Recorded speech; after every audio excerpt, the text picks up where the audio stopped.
10 నిమిషాలు పరిశుద్ధ గ్రంథం చూద్దాము.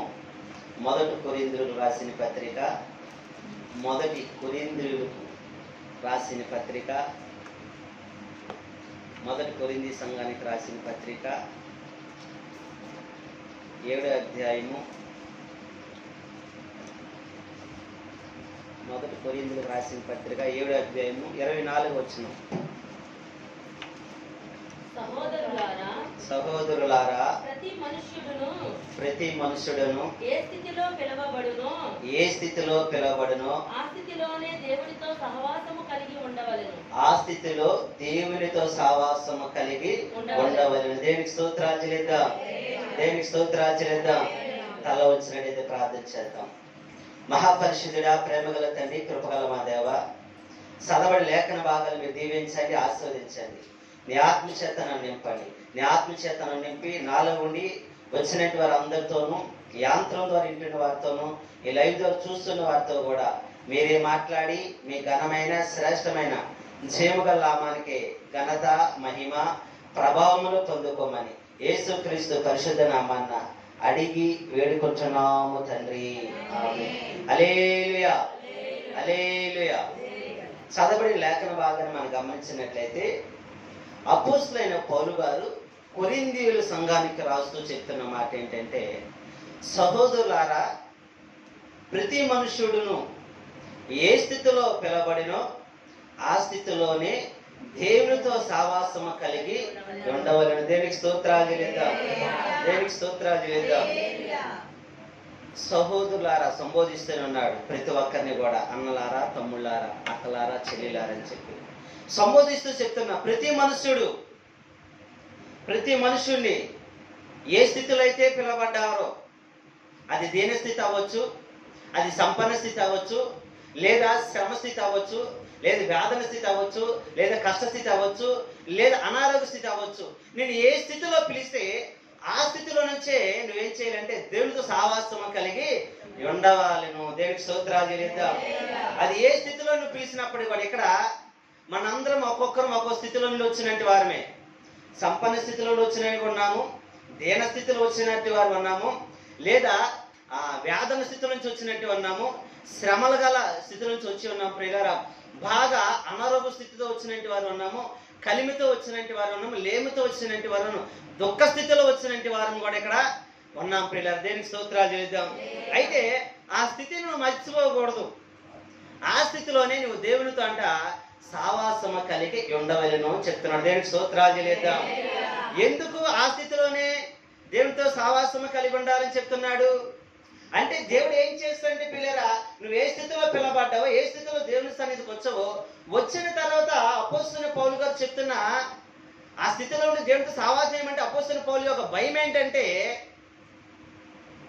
మనం వచ్చామనుకోండి కలిమి స్థితిలో నుంచి, లేదు వేదం నుంచి అనారోగ్య స్థితిలో వచ్చామనుకోండి, దేవుడు ఏం చేస్తాడంటే, కనికరి పూరుడు, కృపా సత్య సంపన్నుడు కాబట్టి ఆయన వచ్చిన స్థితిని చూసి, నీ కన్నిటి చూసి, నీ బాధని, నీ దుఃఖాన్ని, వేదన చూసి ఏం చేస్తాడంటే నిన్ను ఆశీర్వదిస్తూ ఉంటాడు, నిన్ను దీవిస్తూ ఉంటాడు, నేను స్వస్థపరుస్తూ ఉంటాడు, నిన్ను అందరికంటే హెచ్చిస్తూ ఉంటాడు. హెచ్చించినప్పుడు నువ్వేంటంటే పడిపోకుండా, హెచ్చించినప్పుడు నువ్వు కృంగిపోకంట, హెచ్చించినప్పుడు నువ్వు గర్వపడిపోకంట, హెచ్చించినప్పుడు నువ్వు అతిశయపడకంట, నువ్వు ఎలా ఉండాలని చెప్తున్నాడంటే పిల్లరా, ఏ స్థితిలో నుంచి అయితే పిలబడ్డావో అదే స్థితిలో దేవునితో సావాసము చేయము. దేవునికి స్తోత్రాలు చెల్లిద్దాం. పౌలు భయం ఏంటంటే, దేవుడు ఏం చేసేస్తాడండి, చేశారు అనుకోండి, మీరు ఏ స్థితిలో పిలబడ్డ దేవుడు ఏం చేసి మేము లెక్కిస్తాడు, దీవిస్తాడు, ఆశిస్తాడు, స్వస్థపరుస్తాడు. అయితే ఆ స్థితిలో ఏం చేయకూడదు, అహంభావం చూపకూడదు. నువ్వు పెరిగిన తర్వాత, నువ్వు ఆశీర్వదించబడిన తర్వాత నువ్వు అతిశయపడకూడదు, ఆ స్థితిలో నువ్వు గర్వించకూడదు అని చెప్పి ముందుగా నేను చేస్తానంటే కొరింథీయులని హెచ్చరిస్తున్నాడు.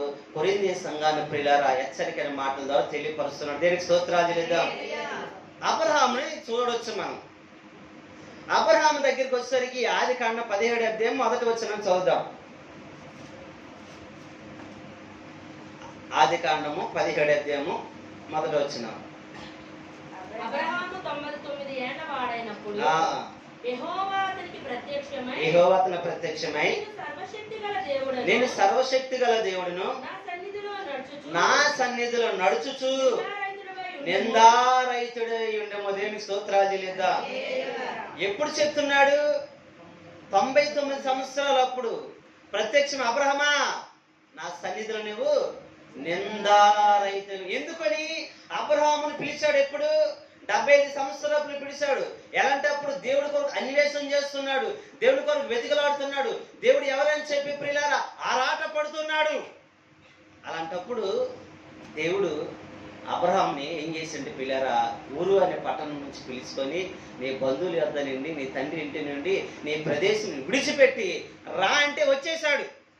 ఇప్పుడు వచ్చేసిన తర్వాత ప్రియులారా అబ్రహాము ఎలాగంటే దేవుడితో నడుస్తూ ఆశీర్వదించబడ్డాడు, దీవించబడ్డాడు. అబ్రహాం ప్రియుల విస్తారమైన సంపద చేత నింపబడిపోయారు. ఎలాగ చెప్పగలమా అంటే లోతు అబ్రహాములు ప్రియులారా వారి సంపద విస్తరించబడేసరికి వారు ఉన్న ప్రదేశం వారి సరిపోకేమైందంటే లోతు కాపర్లు అబ్రహాం కాపర్లు జగడాలాడారు అని ఉంటది. అందుకే ప్రియులారా లోతు ఏం చేస్తాడంటే పచ్చని ప్రదేశం ఇంకో ఒక చోటికని అబ్రహామును ఒక చోటి వేరు వెళ్ళిపోయిందంటే వారి విస్తారమైన సంపద అంటే దేవుడు వాళ్ళకి ఆశీర్వదించాడు. ఇప్పుడు అబ్రహాం అదే ఆశీర్వదించాడు, దీవించేశాడు. దాని అబ్రహాం ఏం చేయాలి? ఇచ్చిన వాగ్దానం మర్చిపోయి ఏ స్థితిలో వచ్చావో అబ్రహామా నా సన్నిధులు నిందారహితుడిగా ఉండు. అందుకే తప్పులేని నిర్దోషిగా. ఎందుకంటే నీకు ఇచ్చేసిన ఆశీర్వదించాను. నువ్వు ఏంటంటే నువ్వు అహంభావంతో ఉన్న గర్వంతో ఉన్న దేన్ని బట్టి నిందారహిత ఉన్నంటే అబ్రహాం అంత స్థాయిగా ఉన్నాడు, స్థిరంగా ఉన్నాడు.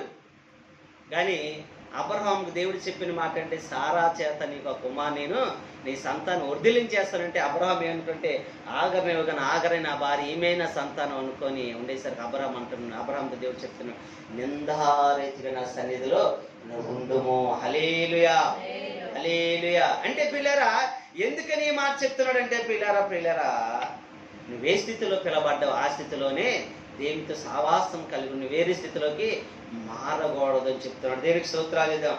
అంతేకాదు మనం ఇంకొక వచనం కూడా మనం చూడవచ్చు. 1 సమూయేలు గ్రంథం 3:4 వచనంలో మనం చూస్తే అక్కడ మనకి ఒక మాట కనబడుతుంటది. 1 సమూయేలు గ్రంథం 3:4 వచనం.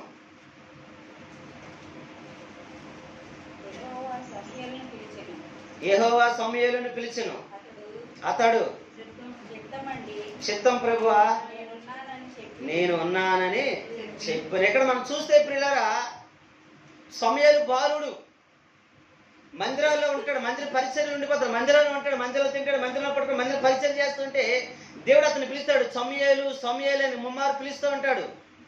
తెలియదు. అయితే ప్రియులారా తాను ఏం చేయాలి ఎలా చేయలేదని చెప్పి సమస్తం తెలియపరుస్తుంటాడు దేవుడు. అందుకు పిలిచాడు. పిలిపిని బట్టి కూడా తర్వాత అక్కడ ఏలి ఉంటాడు ఈయనకంటే ప్రవక్త. ఈసారి మాట్లాడితే ఏలి దగ్గర వెళ్ళిపోతాడు. చెప్తాం ప్రభు నన్ను ఎందుకు పిలిచావు గురువు గారిని అంటే నేను ఎప్పుడు పిలిచాను, నేను 3 సార్లు చెప్తుంది, 4వ సారి ఏలి అంటాడు. చెప్తాం చెప్పండి నేను వింటానని చెప్పి అనగానే 4వ సారి దేవాదేవుడు సమూయేలుతో అంటాడు. సమూయేలు అని పిలగానే చిత్తమని అనగానే నీ దాసుని చెప్పండి అన్నప్పుడు చెప్తూ ఉంటాడు. నేను ఏలి కుటుంబాన్ని ఏ విధంగా చేస్తానో, ఏలి కుటుంబాన్ని ఎలాగా ఈ సన్నిధిలో ఉండకుండా తుడిచివేసేస్తానో చెప్తున్నప్పుడు దాన్ని బట్టి పిల్లరా తనకంటే పెద్ద సేవకుడు ఉన్నాడు అక్కడ. ఎవరు? ఏలి. అయితే తన కుటుంబాన్ని తన పిల్లలు సరిలేరు, తన 2 పిల్లలు ఇష్టానుసారం జీవిస్తుంటే ఏలి కుటుంబం కొరకు పిల్లరా ఒక దర్శనంగా జరగబోయి చెప్తూ ఉంటాడు. చెప్పినప్పుడు తర్వాత ఏలి అడిగితే ఏది దాసుకంటే చెప్తూ ఉంటాడు. చెప్పినప్పుడు పిల్లరా అయ్యో దేవుడు నాతో మాట్లాడాడు కదా, దేవుడు నన్ను హెచ్చించాడు కదా, ఈ సన్నిధి నన్ను నిలబడతానని చెప్పి సమూయేలు జన్మం ప్రియులారా పుట్టింది మొదలుకొని మరణించే వరకు ఎక్కడ కూడా తన అతిశయం రాలేదు, ఎక్కడ అహంభావం రాలేదు, ఎక్కడ గర్వం రాలేదు. ఏలి కంటే దేవుడు నాతో ఏలితో మాట్లాడదని చెప్పి అతిశయించలేదు, అహంభావం చూపలేదు. అంటే ఏ స్థితిలో పిలబడ్డ ఆ స్థితిలో చివరి వరకు కాపాడుకున్నాడు. దేవునికి స్తోత్రాలు చెల్లిద్దాం. మనము కూడా ఏ స్థితిలో అయితే పిలబడ్డామో ఆ స్థితిని మనం కాపాడుకోవాలి. దేవునికి స్తోత్రాలు చెల్లిద్దాం. ఏ స్థితిలో మనం ఇక్కడికి వచ్చామో ఆ స్థితిని మనం ఏం చేయాలండి? కాపాడుకోవాలి. నేను ఏ స్థితిలో ఇక్కడికి వచ్చాను, ఏ స్థితిలో ఇక్కడ పిలబడ్డాను, దేవుడి సన్నిధిలో ఏ స్థితిలో నిలబడ్డానంటే ప్రియులారా నేను ఆట తోలుతున్నప్పుడు ఆయన ప్రార్థన చేస్తుండేది. ఆయన చర్చగా నేను వెళ్ళేవాడిని కాదు. ఆట తోలుతున్నప్పుడు బంగారు రోడ్లో పడమట సెక్టర్లో ఒక యాక్సిడెంట్ అయింది. నా ఆటోలు ఇంచుమించు 6-7 ఆడవాళ్ళు ఉన్నారు. అప్పుడు పోరంకులు ఉండేవాళ్ళు.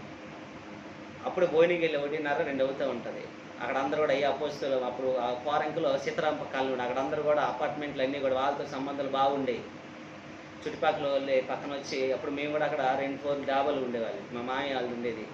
అటు ఉంటే వాళ్ళందరూ వచ్చి అయ్యా ఇలాగ అయ్యింది మా వాళ్ళకి కొంచెం అర్జెంట్ అంటే ఆ ఫోన్లో మన ఇంటి దగ్గర వాళ్ళే కదా అని చెప్పేసి తీసుకెళ్తుంటే పడమట్లో ఒక పెద్ద ఆమె అనమాట. అటు వెళ్దాం ఇటు వెళ్దాం, అప్పుడు సింగిల్ రోడ్లు ఇటు వెళ్దాం అటు వెళ్దాం ఇటు వెళ్దాం. అప్పుడు ఆటోలు చాలా స్పీడ్ దూరం నుంచి వస్తాను చూసుకుంటూ వస్తాను, ఇటు అటు చివరి ఆటో నా మధ్యలో ఉంది నా ఆటో. ఇటు వెళ్దాం అటు వెళ్దాం ఇటు వెళ్దాం ఇటు వెళ్దాం రోడ్డు అక్కడి నుండి చూస్తాను ఇటు వెళ్దాం అని పరుగుంటూ వచ్చేసింది. ఆ ఆటో తప్పించిపోయింది, ఆటో దగ్గరికి వచ్చేసింది. నిల్చుందంటే నేను కూడా ఆటో ఆ బ్రేక్ పట్టగానే నేను వద్దలేదు, ఏం చేయలేదు, ఎదరర్థం ఉంటుంది కదా, ఇలా పట్టుకుంది, ఇలా పట్టుకొని ఊపు ఆపుకోలేదు అనుకుంటే వెనక అలాగా పడిపోయినప్పుడు పిల్లారా వెంటనే ఆడలంది అక్కడ పూలు కుట్టేవాళ్ళు పక్కనే అనమాట. నాకు బాగా గుర్తు ఇప్పుడు కూడా ఈ ఆడవాళ్ళు అందరికి గొప్పకనే వచ్చారు. మా ఆటోది అయితే ఏమీ తప్పులేదు, నా ఆటో వాళ్ళు చెప్పారు పూలు కొట్టు వచ్చేసారు, వాళ్ళ తప్పులు పరిగెట్టుకుని వచ్చింది అని చెప్పన్నారు. మన తప్పు లేనప్పటికి మనం ఏం చేయాలంటే హాస్పిటల్ తీసుకెళ్ళని చెప్పి అక్కడ తీసుకెళ్ళి పక్కన హై స్కూల్ రోడ్ హాస్పిటల్ నుండి తీసుకెళ్ళాం. వాళ్ళు వచ్చారు, వచ్చిన తర్వాత ఎంత అవుతుందో మీకు ఖర్చు పెడతామండి ఇస్తామని చెప్పాను. అప్పుడు మీ ముస్లిమ్స్ ఇంట్లో ఉంటే వాళ్ళు కూడా ఫోన్ చేస్తే వచ్చారు. అప్పుడు నేను సమతా పార్టీలో బాగా తిరిగేవాడిని. వాళ్ళు కూడా వచ్చి ఏంటంటే ఎంత అయితే మీకు ఖర్చు పెడతామంటే వాళ్ళు లాయర్ గారి దగ్గర పని చేస్తారంట, ఇంటి దగ్గర ఉంటారంట, అది ఇంట్లో పని వాళ్ళు అంట. ఆయన అన్నాడు మాకేమొద్దు డబ్బులు, మేము దీనికి ఇన్సూరెన్స్ ఉంది, ఇన్సూరెన్స్ క్లెయిమ్ చేసుకుంటామని ₹1 కూడా తీసుకోలేదు నా దగ్గర. అయితే ఈలోపు నన్ను ఏం చేశారంటే వీళ్ళారా పోలీసులు కేసు అవుతుంది కదా, అది కేసు పెట్టి క్రైమ్ అవుతుంది అది, ఆ తర్వాత వాళ్ళకి వస్తుంటుంది. కేసు పెట్టిన తర్వాత నాకు తెలియదు, మా వాళ్ళు పోలీస్ స్టేషన్కి వెళ్ళాము. పడమట్లో వీళ్ళారా శుక్రవారం సెలవు అంట, శనివారం సెలవు అంట, ఆదివారం సెలవు అంట, 3 రోజులు. శుక్రవారం సాయంత్రం 8-9 అయింది సెలవు, నువ్వు ఇక్కడే ఉండాలి, స్టేషన్ బెయిల్ ఎవరినిస్తే సోమవారం నువ్వు వెళ్ళాలని చెప్పి అన్నారు. అందరూ వెళ్ళిపోయారు, మా అమ్మగారు కూడా వెళ్ళిపోయారు, నాతో వచ్చిన స్నేహితులు అందరూ వెళ్ళిపోయారు. ఇంకా అప్పుడు నాకేమనిపించిందంటే ఇప్పుడే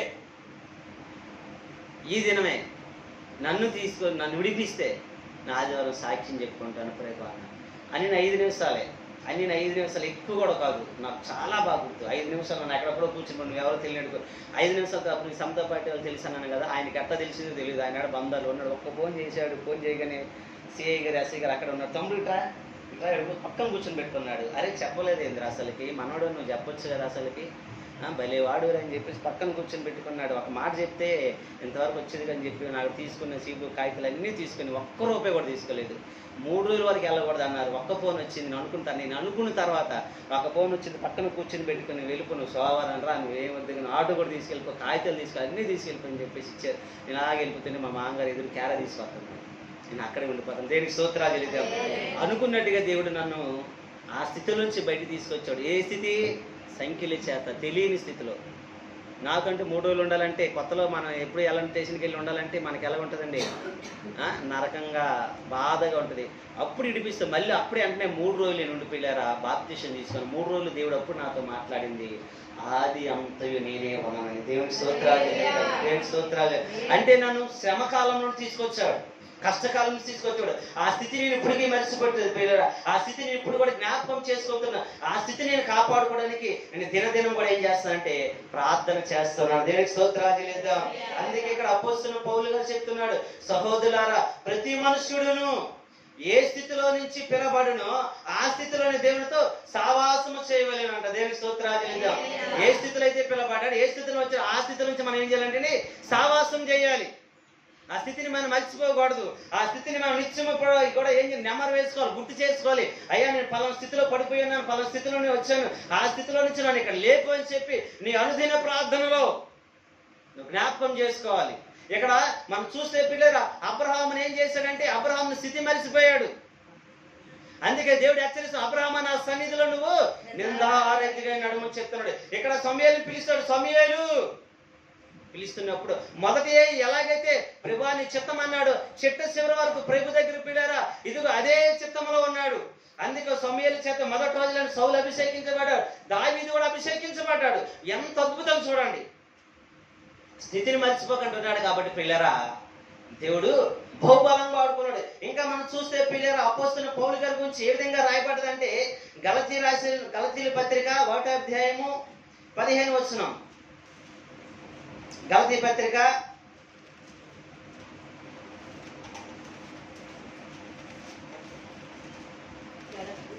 1:15.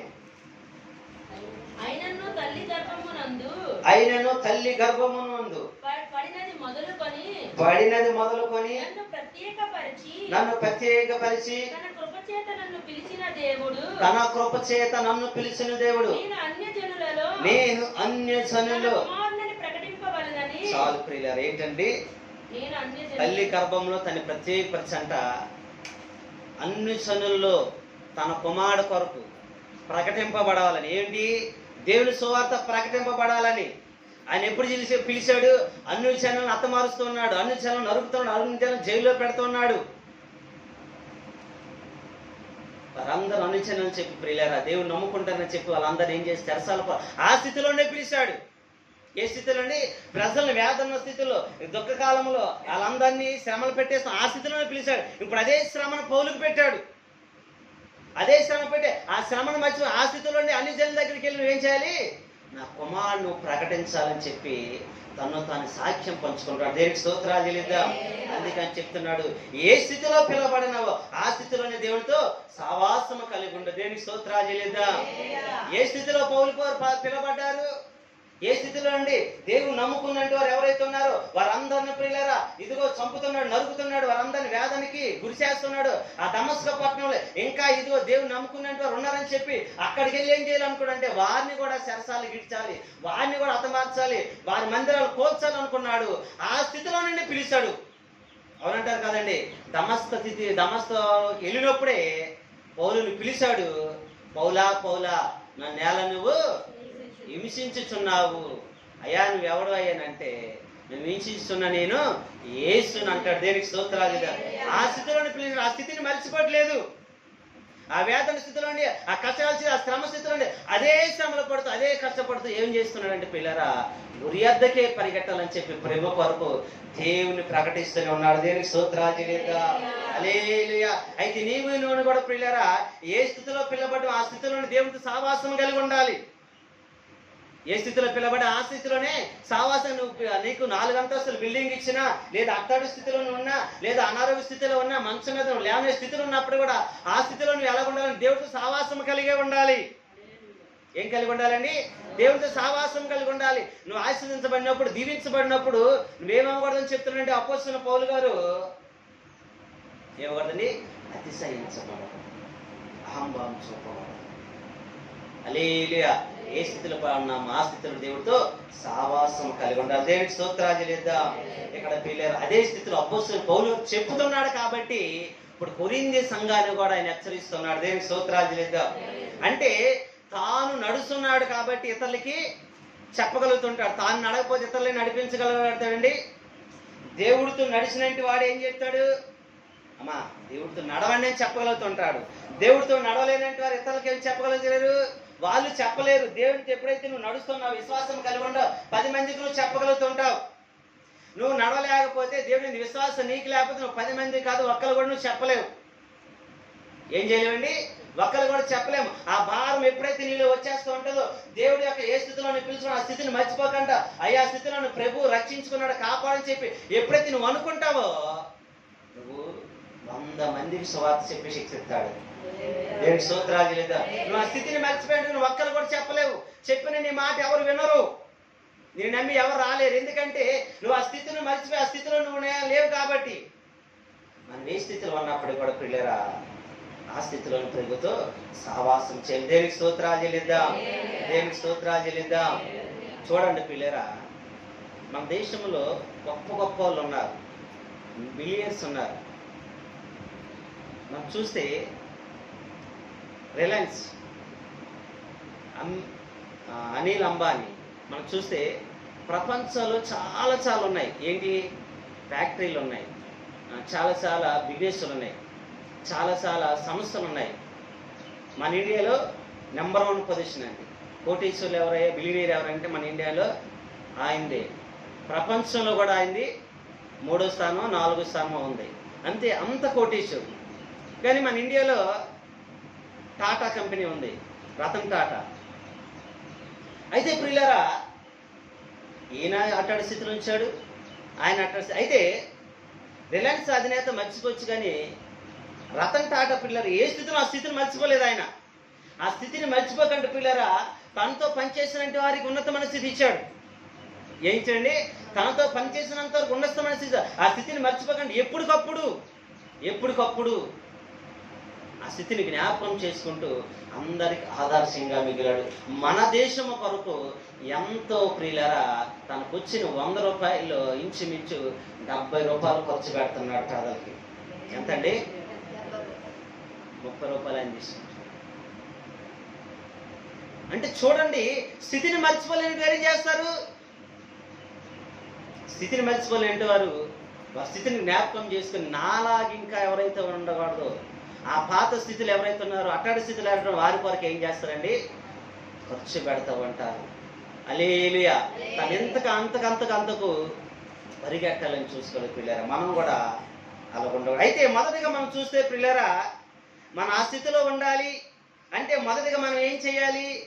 మొదటిగా మనం ఎలా ఉండాలి మనం చూస్తే, వ్యక్తులను కొంతమంది మనం చూస్తే ఆదికాండము 16 అధ్యాయము 4వ వచనం చూద్దాం. ఆ స్థితిలో మనం ఉండాలంటే ఎలా ఉండాలి అనేది చూద్దాం. ఆదికాండము 16 అధ్యాయం 4వ వచనం. అతడు ఆగరుతో పోయినప్పుడు అది గర్భవతి అయ్యెను. అది తాను గర్భవతి నైతినని తెలుసుకొనినప్పుడు దాని యజమానురాలు దాని దృష్టికి నీచమైనదాయెను. ఇక్కడ చదవని లేఖన మా చూడండి అమ్మా. ఆగరు ఐగుప్తురాలు. ఎవరండి? ఐగుప్తురాలు, ఒక బానిస.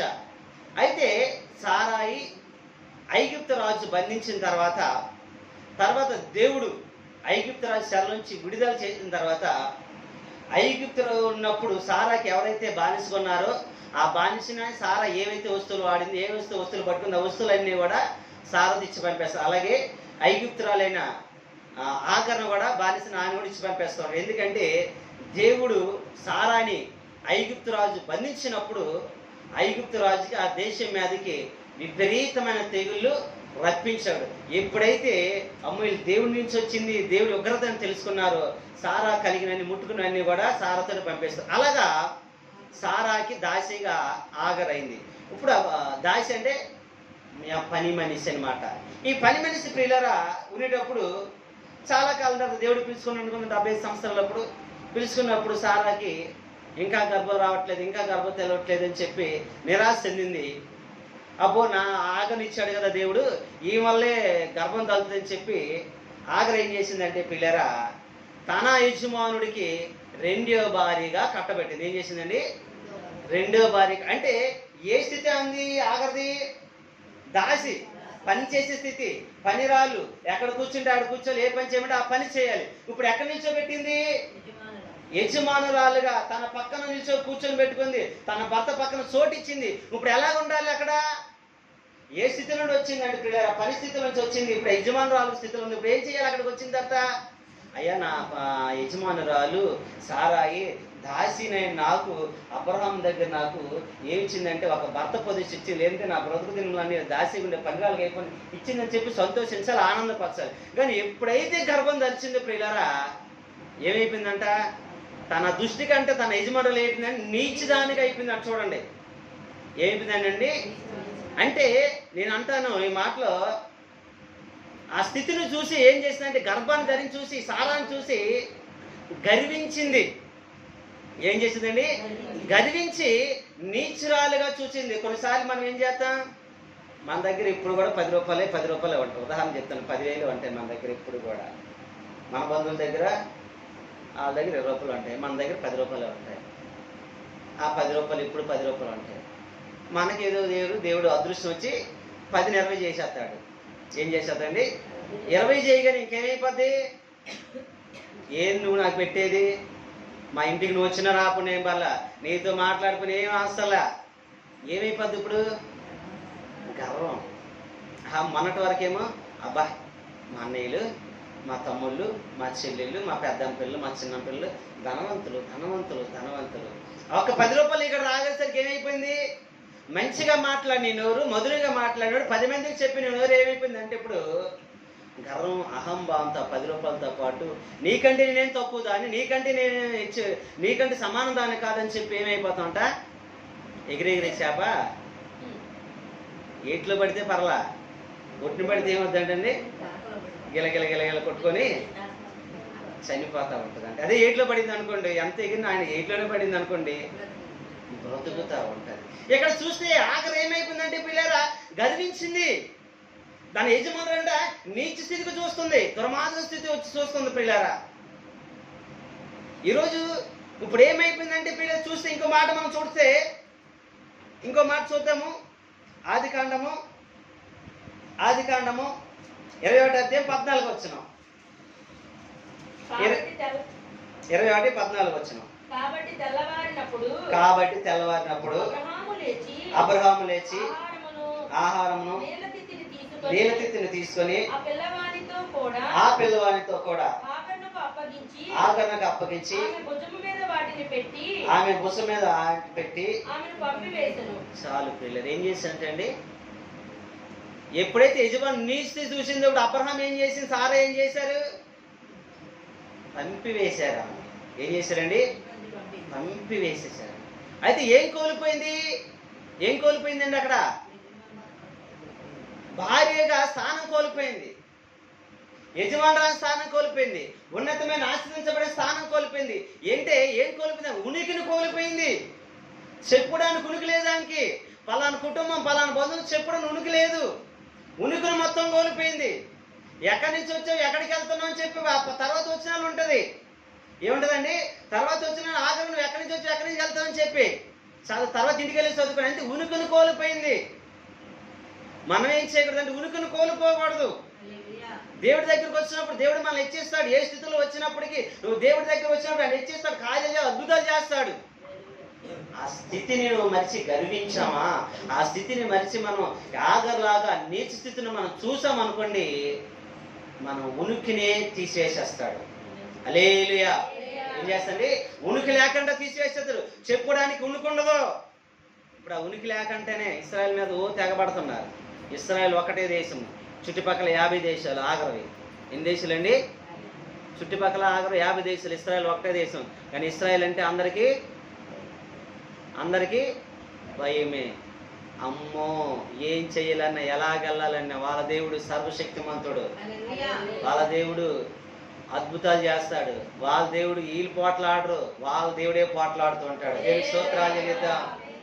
కానీ ప్రియులారా చూస్తే ఉనికిని కోల్పోయింది. ఏకంగా ఉనికి కొరకు ఇప్పుడు దాకా ఫైటింగ్ ఎంత, ఉనికి వరకు ఉనికి లేదు. దేవుడు తోసివేసాడు, దేవుడు తీసివేసేసాడు. ఇప్పుడు అంతా ఎరుసలేం మీద పోట్లాడేది అంతా దేనికి, ఉనికి కొరకు. ప్రపంచంలో ఉనుకును సాటుకుంటుంది ఎవరంటే దేవుని పిల్లలు. నువ్వు ఏది మాట్లాడి, ఏది ఉపయోగించని, ఏ దేంట్లో ప్రయాణించాలి, అన్ని దేవుడి పిల్లల నుంచి వచ్చినాయే. ఉనికి కొరకు వాళ్ళు ఏం చేస్తున్నారంటే ఇశ్రాయేలుతో యుద్ధం చేస్తూ ఉన్నారు, ఉనికిని కోల్పోతూ ఉన్నారు. మనం ఉనికిని కూడా కోల్పోకూడదు. ఏం చేయకూడదండి, ఉనికిని కోల్పోయిన నీకు చెప్పుకోవడానికి ఏముండదు, పిల్లలు. అందుకే ప్రకటన గ్రంథం 2వ అధ్యాయము 5వ వచనంలో ఒక మాట ఉంటుంది చూడండి. ప్రకటన గ్రంథం 2వ అధ్యాయం 5వ వచనం, చిట్ట చివరి అధ్యాయము చివరికి వెళ్ళిపోయింది, చిట్ట చివరిలో ఉంటది.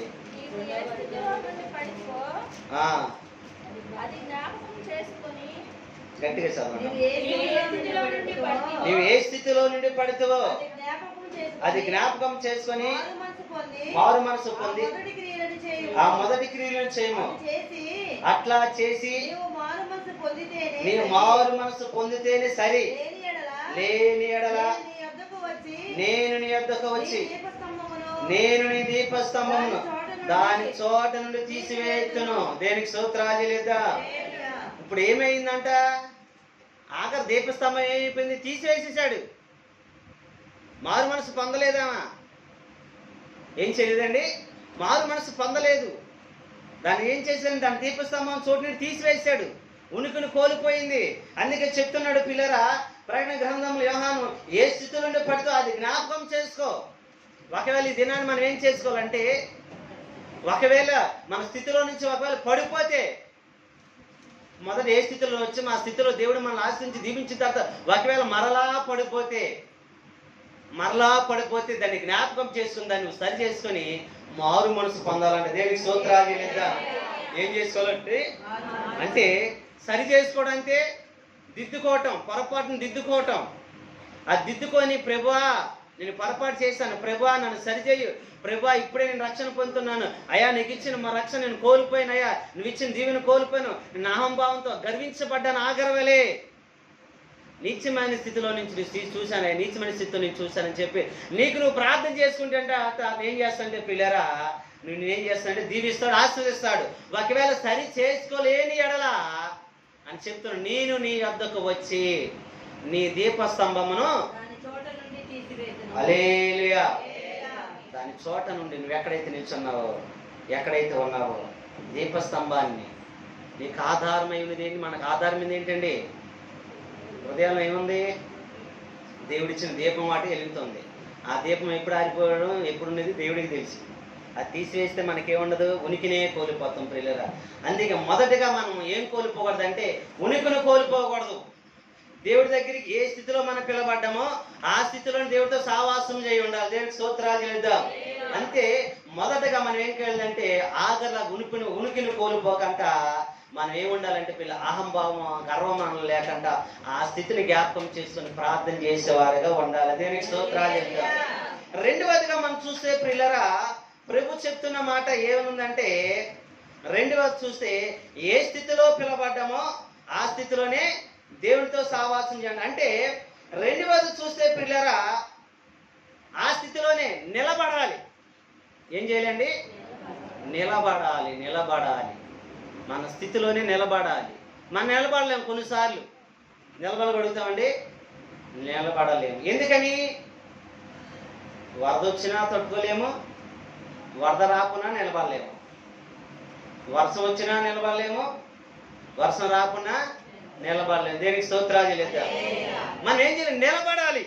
ఏం చేయాలండి? నిలబడాలి. నిలబడగలిగితేనే ప్రియులారా మనం దీవెన పొందుకొని నిలబడగలిగితే మన కృపకు వరకు అర్హులుగా ఉంటాము. మనం ఏం చేయాలి? నిలబడలేము తొందరగా. సమయాలు మనం చూడొచ్చు. మొదటి సమయాలు ప్రియులారా దేవుడు ఎక్కడికి పిలిచాడండి ఆయన్ని? గొర్రెలు గాడిదలు తప్పిపోయిన గాడిదలు చూస్తూ ఉన్నాడు, ఎదుగుతూ ఉన్నాడు. అయితే దేవుడు ఏం చేశాడు? రాజుగా చేశాడు. కానీ ఆ స్థితిలో ఏం చేయలేకపోయాడు? నిలబడలేకపోయాడు. కారణం ఏంటి? మొదటగా బలి అర్పించొద్దంటే సమయాలు బలి అర్పించాడు. తర్వాత అమాలేకులందరినీ తుడిచిపెట్టి ఎవరిని చిన్నలు పెద్దలు కానీ పశువులు ఏది ఉంచొద్దంటే శ్రేష్టమైనవన్నీ కూడా దాచిపెట్టుకున్నాడు. రాజుని కూడా బంధించే తీసుకొచ్చాడు. ఏం చేశాడండి? అసలు రాజుని చంపితేనే ఏమవుతుంది? జయమత్త అంటే రాజుని బంధించి తీసుకొచ్చాడు, శ్రేష్టమైనవన్నీ తీసుకొచ్చాడు. సమయాలు వచ్చి అయ్యా నేను చెప్పినట్టు చేసావంటే లేదయ్యా సమస్తం చెప్పిన వెనకాతల అరుపులు వినబడుతున్నాయి, ఎద్దుల అరుపులు, గాడిదల అరుపు. ఏంటంటే నీ దేవుడు కొరకు. ఏంటి దేవుడు అంటే అప్పుడు దాకా మన దేవుడు అన్నాడు, ఇప్పుడు అంటాడు నీ దేవుడు కొరకయ్యా. మరి రాజుని ఎందుకు చంపలేదంటే లేదయ్యా ఎక్కడ తీసేస్తాం అంటే ఏం చేయలేకపోయాడంటే పిల్లరా నిలబడలేకపోయాడు. ఏం చేయలేకపోయాడండి? నిలబడాలని సన్నిధిలో మనం ఎప్పుడైతే నిలబడతా ఉంటామో చూడండి పిల్లరా, దేవుడు పిలుస్తున్నప్పుడు నేను పరీక్షించినప్పుడు నేనేం చేస్తానంటే శ్రమలకి అప్పగిస్తూ ఉంటాడు. కొన్నిసార్లు నీ మీద కొత్త ఒకటోసారి 2 సార్లు కాదు, వచ్చిన శ్రమ ఎన్నిసార్లు వస్తాయో తెలియదు. పడిపోయిన చోట పడిపోతూ ఉంటాం. అయ్యో నేనే ముందు వస్తున్నాను దేవుడి దగ్గరికి, నేనే డైలీ ప్రార్థన చేస్తున్నాను, అయ్యో ఉపవాసం ఉంటున్నాను, నాకెందుకు ఈ శ్రమ అంటే దేవుడి కృప మీద నీ మీద ఉంది కాబట్టి, దేవుడి దీని మీద నీకు ఉంది కాబట్టి, దేవుడి వర్షం నీ మీద ఉంది కాబట్టి, దేవుని ఆత్మాభిషేకం నీ మీద ఉంది కాబట్టి, దేవుడు ఎప్పుడైతే ఎవరి మీద కృపను కుమ్మరించాలనుకుంటే ఆశీర్వాదం కుమ్మరించాలి, దీవెను కుమ్మరించాలనుకో నేను 1-10 సార్లు శోధిస్తూనే ఉంటాడు. ఆ శోధించినప్పుడు నువ్వేం చేయాలంటే పడిపోతున్నప్పుడు పిల్లరా దేవుడి దగ్గర ఆ స్థితిలో నిలబడిపోవాలి. అబ్బో నేను ఎంతకాలం వచ్చినా నేను ఈ స్థితిలో నుంచి లేవలేకపోతాను, ఈ స్థితి నా వల్ల కాదు. దేవుడి సన్నిధికి వెళ్ళి నా స్థితి మారట్లేదు, బయట నా స్థితి మాట్లాడి దేవుడి సన్నిధి ఆగిపోకూడదు. ఏం చేయకూడదండి? నా స్థితి మాట్లాడి ఆగిపోకూడదు. దేవుడు ఆగిపోయావనుకో నువ్వెప్పుడు కూడా అక్కడే ఉంటావు. నువ్వు ఆ స్థితిలోనే ఉండి దేవుడా నువ్వు ఇచ్చినా నీదే, ఇవ్వకపోయినా నీదని చెప్పి దేవుడి దగ్గరికి వస్తే పిల్లరా నీ నిరీక్షణ చూసి నీ విశ్వాసము చూసి అప్పుడు దేవుడు నేను హెచ్చిస్తూ ఉంటాడు. దేవునికి స్తోత్రాలు చెల్లిద్దాం. అప్పుడు ఇచ్చిస్తూ ఉంటాడు పిల్లారా. మనం చాలాసార్లు ఏమైపోతాం అంటే పడిపోతూ ఉంటాం. అందుకే యోహాను పత్రిక, యోహాను సువార్త 5వ అధ్యాయం 6వ వచనం, యోహాను సువార్త 5వ అధ్యాయం 6వ వచనం, యోహాను సువార్త 5వ అధ్యాయం 6వ వచనం. యేసు వాడు పడి ఉండట చూసి వాడు అప్పటికి బహుకాలము నుండి ఆ స్థితిలో ఉన్నాడని తెలిసి చాలు ప్రియుల, చాలండి. ఎక్కడంట అక్కడ చూస్తే ప్రియులరా, అక్కడ ఒక పక్షవాయుగలుడు ఉంటాడు. ఆ బహుకాలం నుండి అంటే ఇంచుమించు 38 సంవత్సరాలు బట్టి. ఎన్ని సంవత్సరాలు అండి? అయితే ఎందుకు ఆ స్థితిలో అక్కడే ఉన్నాడంటే కోనేరు ఉంటుంది అక్కడ, కోనేరు ఉంటుంది. ఆ కోనేరులో పిల్లరా దేవదూతలు వచ్చి ఆ నీళ్ళు కదిలిస్తూ ఉంటారు. ఏం చేస్తారండి? కదిలించినప్పుడు, నీళ్ళు కదిలినప్పుడు ఎవరైతే మొదటికి వెళ్ళి ఆ నీటిలో దూకుతూ ఉంటారో ఎట్టి రోగం కలిగిన ఎట్టి వ్యాధి కలిగిన ఏమైపోతుందంటే స్వస్థపరిచిపోతాడు. తన అన్ని కూడా సమస్తమును కూడా మళ్ళీ ఎలాగ వస్తుందంటే పరిపూర్ణ ఆరోగ్యవంతుడిగా వస్తాడు బయటికి. దేవునికి స్తోత్రాలు లేదా. అయితే పిల్లరా పక్షవాయు కలిగాడు కాబట్టి ఏం చేయలేకపోతున్నాడంటే ఎలా లేకపోతున్నాడు త్వరగా. ఇంచుమించు ఎన్ని సంవత్సరాలు? 38 సంవత్సరాలు బట్టి అక్కడే ఉన్నాడు. అయితే ఏం చేస్తాం మనమైతే? మనమైతే ఏం చేస్తాం? ఒక హాస్పిటల్కి ఏం చేస్తామంటే హాస్పిటల్ దగ్గర 10 రూపాయలు ఫీజు అన్నారు, 20 రూపాయలు ఫీజు అన్నారని చెప్పి మన బాగులేని దగ్గర తీసుకెళ్తూ ఉంటాం. బాగులేదు కదండి, ఆడికి వెళ్ళి ఫ్లోటింగ్ ఎక్కువ ఉంటుంది. ఏముంటుందండి? ఫ్లోటింగ్. ఎందుకంటే 10 రూపాయలు 20 రూపాయలు కాదని చెప్పి ఫ్లోటింగ్ ఎక్కువ ఉంటుంది. ఒక 500 మంది ఉన్నారు అనుకోండి, రోజు చూస్తాం, 2 రోజులు చూస్తాం, 3 రోజులు చూస్తాం, వీళ్ళు తరగట్లేదు, చెయ్యి 5 రూపాయలు 10 రూపాయలు ఎక్కడికి మనకి బాగు వేయట్లేదు. కానీ మనం ఏం చూస్తాం? చూసి వేరే చోట స్లిప్ అయిపోతూ ఉంటాం. అవునా కదండి? కానీ ఇలా స్లిప్ అయిపోలేదు, స్లిప్ పడలేదు, వేరే చోటకి మార్చబడలేదు, అక్కడే ఉన్నాడంట. ఏమైనా అక్కడికి ఇంత 38 సంవత్సరాలు బట్టి ఇక్కడ ఉన్నాను రా బాబు, అన్నయ్యలారా, తమ్ముళ్ళారా, పెద్దనాళ్ళారా, అరే మీరు అన్నం పెడతాను, ఎక్కడన్నా నిండి తీసుకెళ్ళి ఎక్కడ నేను బాగా ఉన్నా. ఊర్లో ఎవడో భౌత వైద్యుడు ఉంటాడు, ఏదో వైద్యుడు ఉంటాడు, ఏదో డాక్టర్ ఉంటాడు, స్పెషలిస్ట్ ఒకడు ఉంటాడు, ఆయన దగ్గర ట్యాబ్లెట్ అనేవి ఇప్పించాను నాకు, నేను ఎక్కడి నుంచి వెళ్ళను, నేను ఇంటికాడే ఉంటాను చెప్పి ఏమవ్వాలండి? అక్కడి నుంచి తీసుకెళ్ళిపోయి చెప్పాలి. ఆ స్థితిలో నుంచి లేచిపోవాలి. కానీ ఆ స్థితిలో లేగలేదు, అక్కడే ఉన్నాడు ఎంతకాలమైనా. ఆ స్థితిలో ఎంచుకున్నాడు. ఎందుకంటే ఒక రోజు నేను ఇదిగో దీంట్లో దిగబోతాను, ఒక రోజు స్వస్థపరచబోతానని చెప్పి ఆశ కలిగి ఉన్నాడు. దేవునికి స్తోత్రాలు లేదా. మనం కూడా ఏం చేయాలి? ఆ స్థితిలో దేవుడు నిన్ను వేదన గుర్చేసి శ్రమలు గుర్చేసిన ఆ స్థితిలోనే ఉండాలి నువ్వు. అయ్యో నా పిల్లలకే వస్తుంది, నాకే వస్తుంది, నాకు ఎందుకు వేదన, నాకే సమస్యలు అంటే దేవుడు చూస్తాడు. చూసి ఏం చేస్తాడంటే ఆ స్థితిలోనే నేను ఎంత కనికరించుకున్నా, ఎంత కరుణించలేనప్పుడే ఆ స్థితిలో మనం చెప్పి ఏదో ఒక రోజున వచ్చిన దేవుడు ఇదిగో ఇక్కడ ఎలాగైతే నువ్వు స్వస్థపరుచును అని అడగగానే అవును ప్రభు అనగానే ఎంత నీ పరుపెత్తుకొని వెళ్ళమని ఏమేనండి స్వస్థపరచబడ్డాడు. దేవునికి స్తోత్రాలు చేద్దాం. అటు గొప్ప గొప్ప దేవుడు మీకు అందరికి అనుగ్రహించును గాక, అటు గొప్ప ఆశీర్వాదం మీకు దేవుడు దయచేయను గాక. హల్లెలూయా. అయితే పిల్లలు ఆ స్థితిని ఏం చేయాలంటే మనము అలాగా ఉండాలి. కానీ చూస్తే ఇశ్రాయేలు ప్రజలు మనం చూడొచ్చు.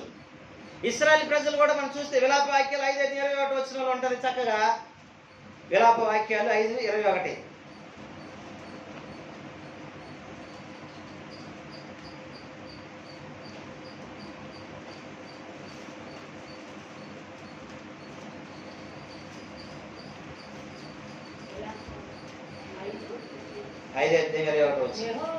యెహోవా నీవు మమ్మను మా పూర్వస్థితి చాలని ఏంటండి మరలా మాకు కలగజేయము. దేనికి స్తోత్రాలు. ఎందుకని మా పూర్వస్థితి మళ్ళా మాకు కలగజేయమని చెప్తున్నాడు? ఎందుకు మా పూర్వస్థితి వాళ్ళకి ఎలా ఉండేది? యెరూషలేములు అంటే పొదుగు ఉండేది కాదు వాళ్ళకి. అది పాలు తేలి ప్రవహించే దేశం. అది కనాన దేశం ప్రియులారా. ఆ దేవుడు ఆస్వాదించిన దేశము, దేవుడి చేత అభిషేకించబడిన దేశము, నిత్యము కూడా ప్రియులారా దేనికి కూడా కుదిలేని దేశం. దేవుడే వారి చుట్టూ కంచి వేశాడు, దేవుడే వారి చుట్టూ కాపలా ఉన్నాడు, దేవుడి వారిని ఆస్వాదించాడు. అయినప్పటికీ కూడా వాళ్ళు ఎందుకు చెప్తున్నారు మళ్ళీ ప్రార్థన చేయాల్సి వస్తుంది? విలాప ప్రవక్త ఇర్మియా ఎందుకు ప్రార్థన చేయాల్సి వస్తుంది మళ్ళీ? దేవా మా పూర్వస్థితి మళ్ళా మాకు కలగజేయము. అంటే పూర్వం వాళ్ళు ఎలాగున్నారండి? దీవించబడిన వారు ఉన్నారు, ఆశయం పొందుకున్నారు. మళ్ళీ చెప్తున్నాడు, దేవా మా పూర్వస్థితి మాకు కలగా చేయము. అంటే పూర్వస్థితిలో ఎలాగున్నారంటే పూర్వస్థితి కోల్పోవడానికి కారణం ఏంటి చూద్దాము. విలాప వాక్యాల్లోనే ఉందాము. 1వ అధ్యాయము 7-8 వచనాలు. యెరూషలేము పూర్వకాలమున సరి చదవండమ్మా. యెరూషలేము పూర్వకాలమున తన కలిగిన శ్రేయస్సంతటిని జ్ఞాపకం చేసుకొనుచున్నది. దానికి కలిగిన శ్రమానుభవ కాలమందు సంచార దినములయందు సహాయం చేయవారు ఎవరూ లేక దాని జనము శత్రువు చేతిలో పడినప్పుడు విరోధులు దాన్ని చూచి విశ్రాంతి దినములను బట్టి దాన్ని అపహాస్యం చేసిరి. యెరూషలేము ఘోరమైన పాపం చేసెను, అందుచేత అది అపవిత్రాలైను. దాన్ని గణపరిచిన వారందరూ దాని మానమును చూసి దాన్ని తృణీకరించుదురు. అది నిట్టూర్పు విడిచుచు వెనుకకు తిరుగుచున్నది. దాని అపవిత్రత దాని చెంగిలి మీద ఉన్నది. దాని కడవరి స్థితి అది జ్ఞాపకం చేసుకొనక ఉండెను. అది ఎంత వింతగా ఏది చెందినది. దాన్ని ఆదరించేవాడు ఒకడు లేకపోయాను. చాలు దేనికి స్తోత్రాలు చేద్దాం. అయితే పిల్లరా 7వ వచనం ఉంటుంది, యెరూషలేము పూర్వకాలం తన కలిగిన శ్రేయస్సునంతటిని అంటే ఎంతో శ్రేయస్కరమైన దేశం, అది ఆశీర్వదించబడిన దేశం, కొదువు లేని దేశము, ఆశయంతో తల తూగుతున్న దేశము ప్రియులారా. అలాంటిది ఏమైపోయిందంటే ప్రియులారా, ఇందాక యిర్మీయా ప్రార్థన చేస్తున్నట్టుగా 5:28లో ప్రియులారా మా పూర్వస్థితి మాకు కలజేయమంత. ఎందుకనంటే వారు ఏం చేస్తున్నారంటే ప్రియులారా, వారందరూ కూడా ఏం చేస్తారంటే యెరూషలేమును ఘోరమైన పాపం చేస్తున్నారు వాళ్ళు. అంతేకాదు ప్రియులారా, అక్కడ ఉంటుంది అది అపవిత్రాలు అయిను. దాన్ని ఘనపరిచిన వారందరూ దాని మానమును చూసి తృణీకరించి అది నిట్టూర్పు విడిచి వెనుకకు తిరుగుచున్నది. దాని అపవిత్రత దాని చెంగిలి మీద ఉన్నది. దాని కడబడి స్థితి జ్ఞాపకం చేసుకొనకున్నది. ఎంత హీన స్థితిలోకి వెళ్ళిపోయింది. అయినప్పుడు కూడా జ్ఞాపకం చేసుకోవట్లేదు. కానీ యిర్మీయా జ్ఞాపకం చేస్తున్నాడు. ఎవరు? ఒక సేవకుడు జ్ఞాపకం చేసుకోమంటున్నాడు. ప్రజలు మాత్రం జ్ఞాపకం చేసుకోనట్లేదు. ప్రజలు మాత్రం జ్ఞాపకం చేయక ఇంకా పాపాత్ములు అయిపోయారు, హీన స్థితిలోకి వెళ్ళిపోయారు. అయినప్పుడు వాళ్ళు జ్ఞాపకం చేసుకోవట్లేదు, అపవిత్రులు అయిపోయారు. అయిన వాళ్ళు జ్ఞాపకం ఎవరు జ్ఞాపకం చేసుకుంటున్నారంటే దైవ సేవకుడు అని యిర్మీయా జ్ఞాపకం చేసుకుని కన్నీరు కాలుస్తున్నాడు. హల్లెలూయా హల్లెలూయా. అంటే పిల్లరా నిలకడగా లేరు వీళ్ళు. దేవుడు ఏదైతే వారికి ధర్మశాస్త్రం ఇచ్చాడో, ఏదైతే 613 ఆజ్ఞలు ఇచ్చాడో ఆజ్ఞలు పాటించట్లేదు. ఈ ఆజ్ఞలు పాటించకుండా వారికి ఇష్టానుసారం జీవించారు, వారి స్థితిని నడుచుకున్నారు. కాబట్టి వాళ్ళ స్థితి ఏమైపోయిందంటే పిల్లరా హీన స్థితి అయిపోయిందంటే. ఏ స్థితి అయిపోయిందండి?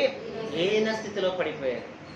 కానీ యిర్మీయా ప్రవక్త ఆయన మాత్రం మాట్లాడుతున్నాడు, మా పూర్వస్థితి మాకు మరలా దయచేయమా. హల్లెలూయా. ఏంటండి? మా పూర్వస్థితి మాకు మరలా దయచేయమా. మనము కూడా పిల్లరా ఈయన స్థితిలోకి వెళ్ళిపోవడానికి కారణం ఏంటి? నిలబడలేకపోవడం. ఏంటంటే కారణము? సరిగా నిలబడలేకపోవడం. నిలబడినప్పుడు పిల్లరా ఈయన స్థితిలోకి మనం వెళ్ళిపోం. నిలబడినప్పుడు దౌర్భాగ్య స్థితిలో నిలబడినప్పుడు మనం ఇదిగో అగమ్య స్థితిలోకి మనం వెళ్ళిపోం. నిలబడకున్నప్పుడు పిల్లరా మనం నిలబడినప్పుడు మన అట్టడి స్థితిలో దేవుడు తోసివేయడు. నువ్వు నిలబడలేకపోతే ఈయన స్థితిలోకి వెళ్ళిపోతాం. ఇక్కడ ఇశ్రాయేలు పెద్ద నిలబడలేకపోయారు. నిలవలేక ఏమైపోయారంటే పిల్లరా ఘోరమైన తప్పిదములు చేశారు, ఘోరమైన పాపం చేశారు. దేవుని అనుసరించకంట, దేవునితో నడవకంట, నిలిచలేకంటే వారికి నచ్చినట్టుగా వారు జీవించారు. ఈరోజు ఈ వాక్యం ఇంటిని మనము కూడా నచ్చినట్టుగా మనల్ని జీవించడానికి ప్రభు పిలవలేదు. నీకు నచ్చినట్టుగా నాకు నచ్చిన నేను నడుచుకుంటే ప్రభు సన్నిధికి రావాల్సి లేదు. మనం లోకంలోనే ఉండొచ్చు. మనం నచ్చినట్టుగా బ్రతకడానికి ప్రభు పిలవలేదు. నువ్వెవరు నచ్చినట్టుగా నడవాలంటే పిల్లరా ప్రభుకు నచ్చినట్టుగా నడవాలని, దేవుడికి నచ్చినట్టుగా ఉండాలని. ఆయన నచ్చినట్టుగా నడిస్తే ఏ స్థితిలో నువ్వు పిలబడ్డావో, ఏ స్థితిలో దేవుడి సన్నిధికి వచ్చావో ఆ స్థితిలోనే ప్రభుకి ఇష్టము. ఆ స్థితిలో నుంచి దేవుడితో సహవాసం చేయాలి. దేవుడిని హెచ్చించినప్పటికీ, దేవుడు దీవించినప్పటికీ ఆ స్థితిలో నేను జ్ఞాపకం చేసుకుని ఏం చేయాలంటే ప్రభుని స్తుతించాలి, గణపరచాలి. హల్లెలూయా. ఆ స్థితిని మనం మర్చిపోకూడదు. ఆ స్థితిని మనము విడిచిపెట్టకూడదు. నీకు నచ్చినట్టుగా, నాకు నచ్చినట్టుగా, మన నచ్చినట్టు ఎవరు నచ్చినట్టు వాళ్ళు చేసుకుంటే మన దేవుడి సన్నిధికి రావాల్సిన లేదు. ఇక్కడ ప్రజలు వారికి నచ్చినట్టు నడుచుకున్నారు, కానీ దేవుడి గారి దగ్గర వాళ్ళు ఏం చేయలేదు, విజ్ఞాపన ప్రార్థన చేయలేదు, సేవకుడు మాట వినలేదు. ఇప్పుడు ఎవరు వారి కొరకు రోధిస్తున్నారంటే విలాప ప్రవక్త అయిన ప్రియులారా ఇర్మియా రోధిస్తున్నాడు. ఇర్మియా ఏడుస్తున్నాడు. ఇర్మియా కన్నీరు కాస్త, అయ్యా మా పూర్వస్థితి మరలా మాకు దయచేయము, దయచేయము. హల్లెలూయా. ఇక్కడ కూడా ఈ మాటను బట్టి మీకు తెలియపరుస్తుంది ఏంటంటే మీకు నచ్చినట్టుగా జీవించడానికి పెరుగు మిమ్మల్ని పిలుచుకోవాలి. మొదటగా మీ స్థితిని జ్ఞాపకం చేసుకోండి. అయ్యా దేవుడికి నచ్చినట్టుగా ఉండాలని మీరు వచ్చారు అందరూ కూడా. అవునంటారు కాదంటారండి? శ్రమలో కానీ, వేదనలో కానీ, కష్టాల్లో కానీ, ప్రభువా నీకు నచ్చినట్టుగా ఉంటానయ్యా, నా స్థితిని మార్చయ్యా, నా పరిస్థితులు మార్చయ్యా, నా దేన స్థితిని చూసిన దేవుడు అయ్యా, నన్ను నిలబెట్టని చెప్పి వచ్చినట్టు వారిని అదే ప్రార్థన. నీదేని కాదు, ప్రతి మనుషుడు కూడా అదే ప్రార్థన. మొదటి స్థితి అది. కానీ వచ్చిన తర్వాత మనం ఏమైపోతాం అంటే స్థితిని మర్చిపోతూ ఉంటాం, నిలబడలేకపోతూ ఉంటాం. దేవుడు నిలబెట్టాడు నిన్ను. ఎక్కడ? నీ బంధువుల మధ్యనో, నీ స్నేహితుల మధ్యన నువ్వు నివాసం చేస్తున్న దగ్గర నేను నిలిచోబెట్టాడు స్థిరంగా. ఎలా నిలిచోబెట్టాడు? అగౌరవపరిచిన చోట నీ గౌరవ మంత్రాలు నిలిచోబెట్టాడు. నీ దీవెని కోల్పున్న చోట దీవునితో నిలబెట్టాడు. నువ్వు ఆరోగ్యం కోల్పుంటే ఆరోగ్య మంత్రాలు నిలిచోబెట్టాడు. నిందిన చోట నింద లేని దగ్గర నిలబెట్టాడు. దేవుడి సన్నిధిలో నిలబడలేకపోతున్నాం, కానీ దేవుడి సన్నిధి నిలబడాలి. ఇశ్రాయేలు అదే దేవుడి సన్నిధి నిలబడలేకపోయారు, దేవుడి సన్నిధిని ఆరాధించలేకపోయారు, స్తుతించలేకపోయారు. విలాప ప్రవక్త మాత్రమే కన్నీరు కాస్తూ మా పూర్వస్థితి మరలా మాకు దయచేయవయ్యా, దయచేయని వేడుకుంటున్నాడు. హల్లెలూయా, హల్లెలూయా. మనము కూడా నిలకడగా ఎవరి మాట వినాలి? దేవుని మాట వినాలి. కానీ కొన్నిసార్లు నా మాట వింటాను, కొన్నిసార్లు వినట్లా. మీరు వాస్తవం చెప్తాను, వినట్లా. కొన్నిసార్లే నా మాట వింటున్నా, కొన్నిసార్లు వినట్లా. నేను చెప్తా ఉంటాను, అంటే వెనకంటే ఏది కాదు. నేను ప్రార్థన ఎలా చేయండి అంటే ఎలా చేయదు, అలా అందరూ చేస్తారు. పాట ఎలా పాడంటే ఎలా పాడు, మీకు నచ్చినట్టు పాడుతూ ఉంటారు. ఒక క్రమము, ఒక మహిమ, ఒక ఆత్మతోటే మనం చేయాలి కార్యాలు. దేవుని స్తోత్రాలు. వినకపోతే అంటే వేరే మాట కాదు. ఇంకా కూడా అమ్మ మీరు ఎక్కువగా దోషణ పాలైపోయేటట్టుగా మీ నోరు ఎక్కడ పడితే అక్కడ విడిచిపెట్టేయకండి, జారవకండి అని చెప్తున్నా. ఇంట్లోనైనా జారకూడదు, బయటైనా జారకూడదు. అదే దీవెన. దావీదు దీవెనంతా ఏం తెలుసా? కీర్తన గ్రంథం 1 నుంచి 150 వరకు కీర్తనలు చదవండి. నీ సన్నిధిలో మౌనంగా ఉన్నానయ్యా, నీ శరణు వచ్చి ఉన్నానయ్యా. ఎక్కడ నోరు ఇతరులతో పారేసుకున్నట్టు ఎక్కడ లేదు. సిమి అని సౌలు ఒక బంధువు ఉంటాడు, షిమి ఉంటాడు. దావీదిని ఇష్టానుసారంగా దూషిస్తాడు, దుమ్మెత్తి పోస్తాడు దావీది మీద, రాళ్ళు ఇసురుతూ ఉంటాడు. అర్థమవుతుందా? మనకు అప్పుడు దుమ్మెత్తి పోసిన ఎవరు లేరు. నా చిన్నప్పుడు అయితే మా ఊరు దుమ్మెత్తి పోసేవాళ్ళు, ఒకరికొకరు దుమ్మెత్తి పోసుకునేవాళ్ళు. చూసాను నేను కళ్ళతో. విజయవాడ వచ్చినా ఇంకా దారుణంగా దుమ్మెత్తి పోసుకునేవాళ్ళు విజయవాడ నుంచి. కానీ మనకి ఇప్పుడు అలాంటి లేదు, దుమ్మెత్తి పోసిన ఇప్పుడు లేదు. కానీ మన నోటిని కాసుకోవాలి పిల్లారా. దీవెని పొందుకోవాలి, దీవెనలో ఎదగాలి, ఆశీర్వదించబడాలని మన నోటిని ఏం చేయాలండి? కాసుకోవాలి. సిమి అయితే పిల్ల దుమ్మెత్తి పోస్తూ ఉంటాడు, రాళ్ళు ఇసురుతూ ఉంటాడు, శపిస్తూ ఉంటాడు. కానీ దావీదు ఏమంటే పక్కన ఉన్న వాళ్ళు వెళ్ళిపోతారు ముందు. మనం ఏం చేస్తాం? పక్కన వాళ్ళు కొంచెం మన తోడుంటే ముగ్గురు వెళ్ళిపోయి నువ్వేంది ఎంత వేసేది, నేను ఎంత వేస్తాను అంటాం. అవునంటారు కదా. కానీ అంటాడు దావీదు, చక్కని మాట అంటాడు, నేను మౌనంగా ఉంటే నీకెందుకయ్యా? దేవుడు తనతో నన్ను శపించాలనుకుంటున్నాడేమో, ఆ మాటలు నాకు దీవెనగా మారుస్తాడేమో, దేవుడు నన్ను శోధించాలనుకుంటున్నాడేమో, దేవుడు నన్ను శోధిస్తే నీకెందుకు అంటాడు. ఒక పక్క ఆయన చెప్తుంటాడు, కుడి పక్క ఆయన, మళ్ళీ ఎడం పక్క ఆయన వస్తూ ఉంటాడు. ఈయన కూడా నేను దగ్గర చేసుకోవాలని, ఎందుకయ్యా నా ఒక్క మాట చెప్పు, ఒక అగ్గం తిప్పుడు వెళ్ళి పొడిచేస్తాను అంటాడు. అయ్యా మీకు నమస్కారం అయ్యా, దేవుడు నన్ను శపించాలనుకుంటే మీకెందుకయ్యా బాబు, మీరు సైలెంట్గా రండి అని అంటాడు. హల్లెలూయా. సైలెంట్గా ఉంటాడు పిల్లేరా, అదే మాటతో వెళ్ళిపోతూ ఉంటాడు. తర్వాతే కొన్ని రోజులే, ఎక్కువ రోజులు కాదు, మించుమించు 1 వారమో 2 వారాలు అనుకుంటా పిల్లేరా, మళ్ళీ దేవుడు మళ్ళీ దావీదు అదే రూట్ను వస్తూ ఉంటాడు. అదే రూట్ను వస్తున్నప్పుడు పిల్లరా అదే సిమి ఏ నోటితో దూషించాడు, ఏ నోటితో చేతులు అయితే దుమ్మెత్తి పోసి రాత కొట్టాడు. దావీదు దగ్గర సాష్టాంగ పడిపోయి అయ్యా నన్ను క్షమించి అంటా ఉంటాడు. దేనికి స్తోత్రాలు లేదు, దేనికి స్తోత్రాలు లేదు. ఏమంటాడండి? సాయిష్టాంగ పడిపోతాడు, నన్ను క్షమించి అంటాడు. కారణం దేని వల్ల వచ్చింది? మౌనం, నోటును కాల్చుకోవటం వల్ల. అదే నోటిని పారేస్తుంటే, నోటిని ఇష్టానుసారం చేస్తుంటే, లేదా ఖడ్గానికో కర్రకో గాయపరిస్తే ఏమయ్యేవాడు? సాయిష్టాంగ పడి బ్రతిమాడు. ఇప్పుడు ఇద్దరికి ఏం కలిగింది? సమాధానం. అది ఇంటిలోనైనా, మీ పిల్లల మీద అయినా, మీ భర్త మీద అయినా, ఇరుగు పొరుగు ఎక్కడైనా సరే, ఎన్ని అనుకునేది, మీ తప్పు లేకుండా సరే అనుకునేది, మౌనంగా ఉండండి. దావీదుని హెచ్చించిన దేవుడు మిమ్మల్ని కూడా హెచ్చించునుగాక.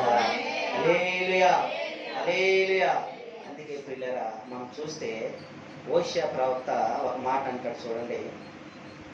హోషేయ ప్రవక్త, హోషేయ గ్రంథం 4:7. హోషేయ గ్రంథం 4:7. తమకు కలిమి కలిగిన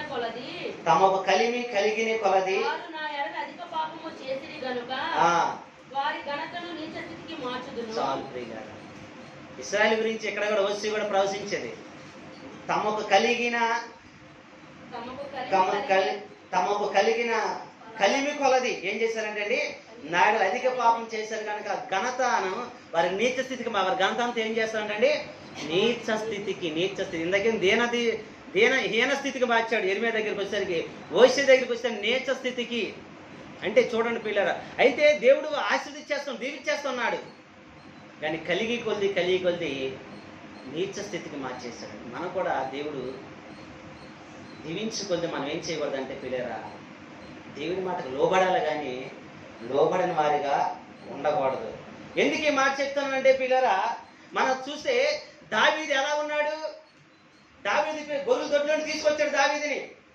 దావీదుని పిల్లలు గొర్రెలు కాసుకుని దొడ్లోని తీసుకొస్తే, దావీదు పిల్లల ఆ స్థితిలో తీసుకొస్తే, దావీదు ఎక్కడ కూడా దేవుని మర్చిపోలేదు. ఏ దొడ్లోని ఆ స్థితిని జ్ఞాపకం చేసుకుంటాడు, ఆ స్థితిని విడిచిపెట్టలేదు ఎక్కడ కూడా.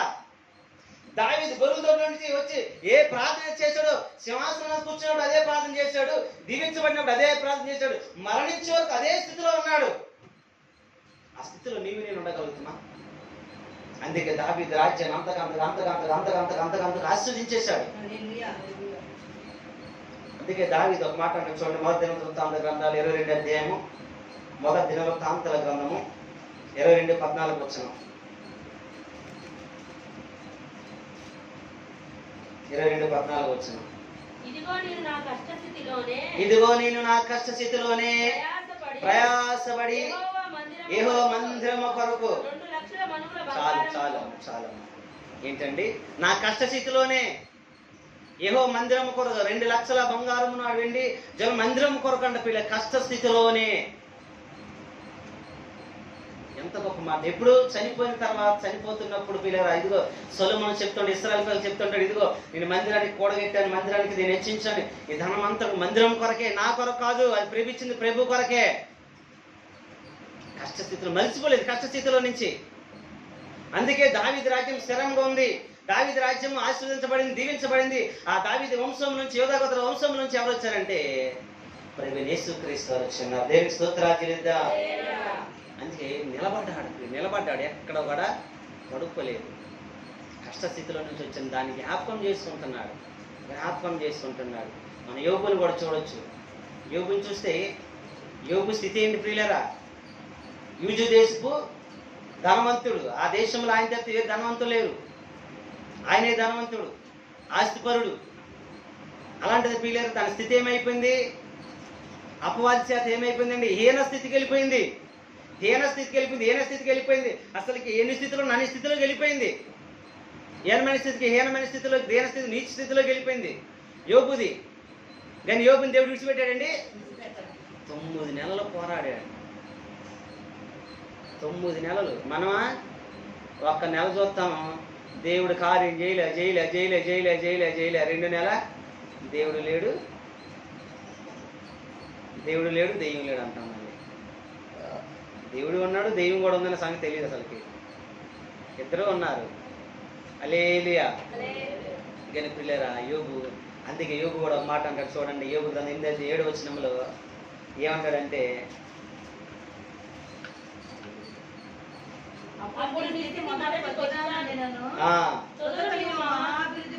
దేవునికి స్తోత్రాలు చెల్లిద్దాం. నీ స్థితి అప్పుడు కొద్దిగా ఉండి నన్ను తుదికి ఏమవుతాడండి? మహాభివృద్ధి. దేవుని స్తోత్రాలు చెల్లిద్దాం.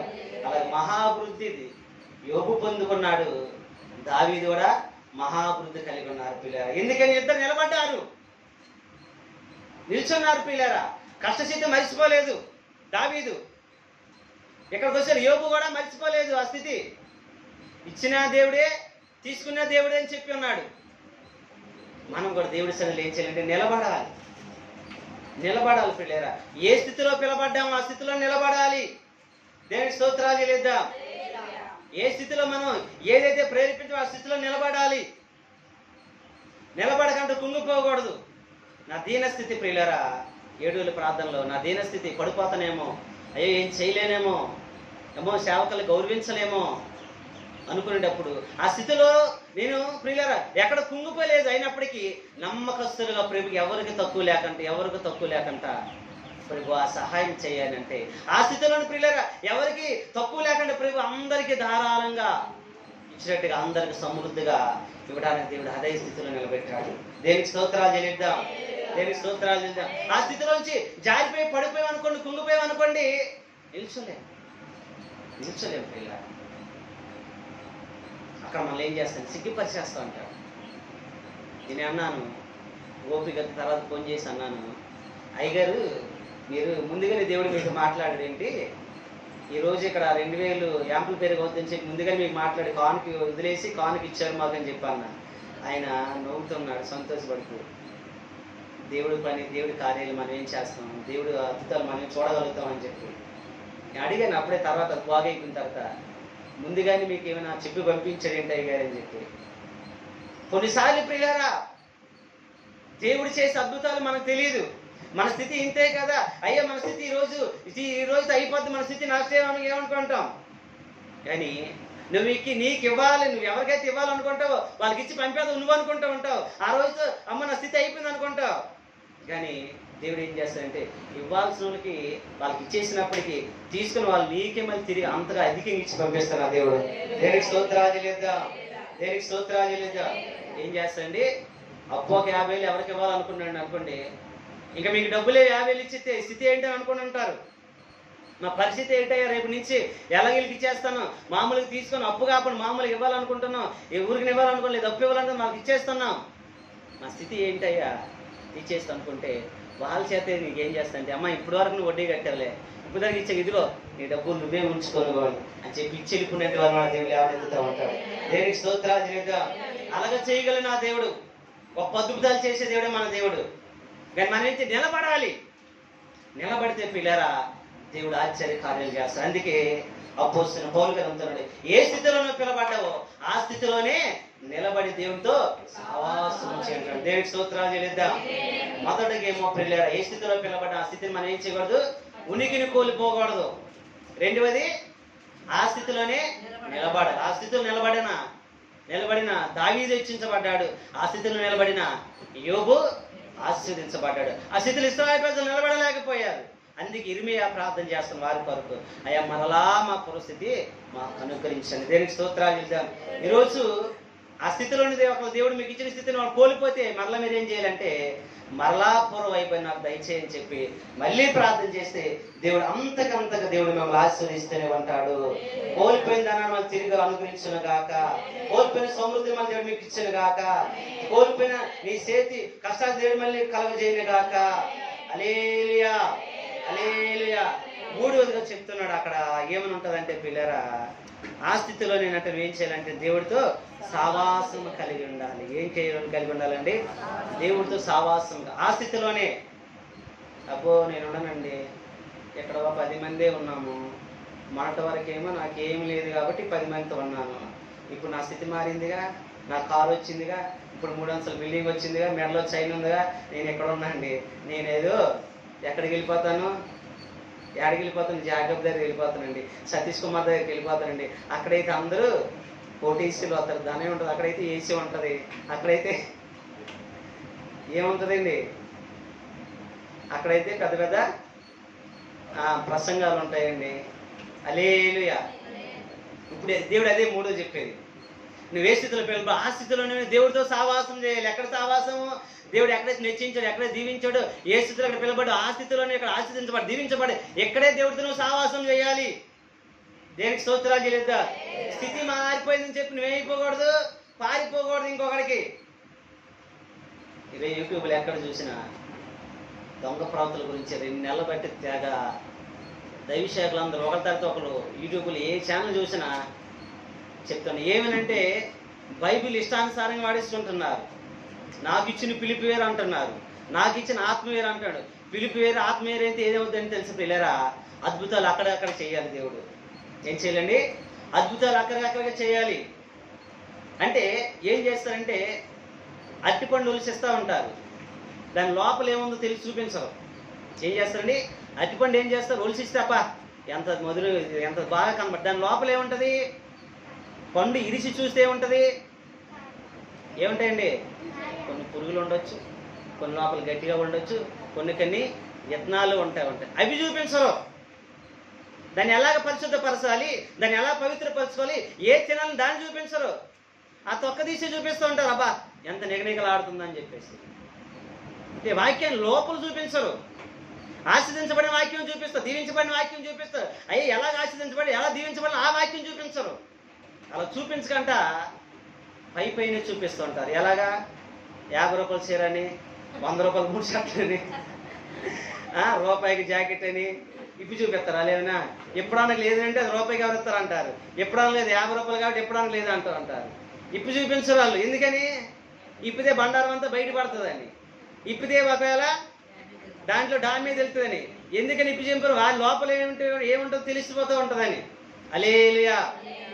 నేను ప్రియులారా, బైబిల్ వాక్యం ఉన్న ప్రతి సందర్భాన్ని లోపల ఉన్నది చూపించాలి, బయట ఉన్నది చూపించాలి. అంతరంగంలో దేవుడు ఏదైతే ప్రేరేపించి అంతరంగంలో గూఢమైన సత్యం అది కూడా చూపించాలి. దేనికి స్తోత్రాలు చెల్లిద్దాం, దేనికి స్తోత్రాలు చెల్లిద్దాం. అలా చూపిస్తేనే ప్రియులారా బైబిల్లోని సత్యం అర్థమవుతుంటుంది. అలా చూపిస్తే ఏ బోధకులు కారండి? అబద్ధ బోధకులు కారు. చాలామంది అట్టిపండు ద్వారా ఏమొచ్చేద్దండి? గర్భాలు తెరబడితే అట్టిపండు ద్వారా స్వస్థపరచాలని ఇప్పుడే చాలామంది ఇదవుతుంది. ఎందుకంటే ధనం కొరకు అనేక మనవాళ్ళు కూడా ఏం చేస్తుంటారంటే, అబ్బా అట్టిపండు ఇచ్చేస్తున్నాడు చేపడు, గర్భం వచ్చేద్దండి, అరటిపండు వచ్చేస్తాను స్వస్థపరచబడుతుందంట. నమ్మి మాకండి ఎక్కడ కూడా. ఎందుకంటే మన ప్రాంతాలు కూడా వచ్చేస్తున్నాయి. నమ్మి మాకండి ఆకర్షించబడతారు. ఆకర్షించబడ్డాం అనుకోండి, ఒకసారి నమ్మి మోసపోతూ ఉంటాం.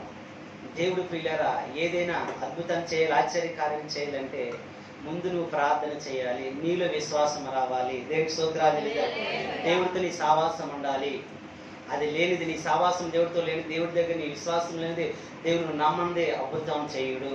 దేవుడికి స్తోత్రాలు చెల్లిద్దాం, దేవుడికి స్తోత్రాలు చెల్లిద్దాం. ఇక్కడ 3వది ఏం చెప్పి దేవుడితో సావాసం కలిగి ఉండాలి. ఎందుకు దేవుడితో సావాసం కలిగి ఉండాలంటే 1 కొరింథీయులకు రాసిన పత్రిక 1వ అధ్యాయము 9వ వచనం. ప్రకటన సరే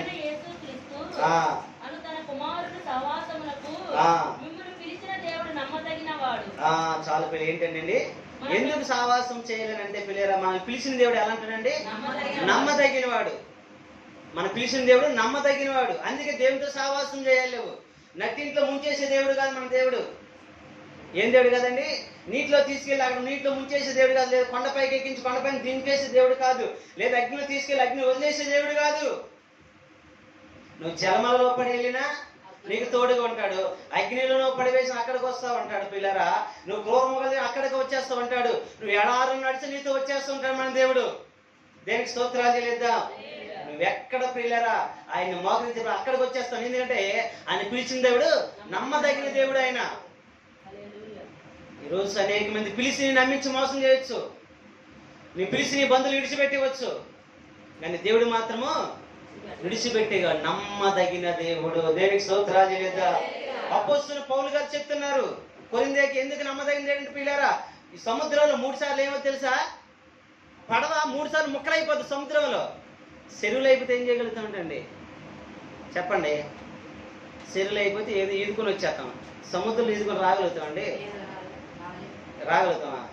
కొన్ని వందలు కొన్ని వేల అడుగులు ఉంటుంది కిందకి, కొన్ని వేల అడుగులు ఉంటుంది. టైటానిక్ షిప్ పడిపోయి ఇప్పటికీ కొన్ని 200 సంవత్సరాలు 200 సంవత్సరాలు అవుతుంది. ఇప్పటికీ కూడా దాని దగ్గరికి వెళ్ళాడు. అంతకుముందు కొంతమంది బిలియన్స్ చనిపోయారు.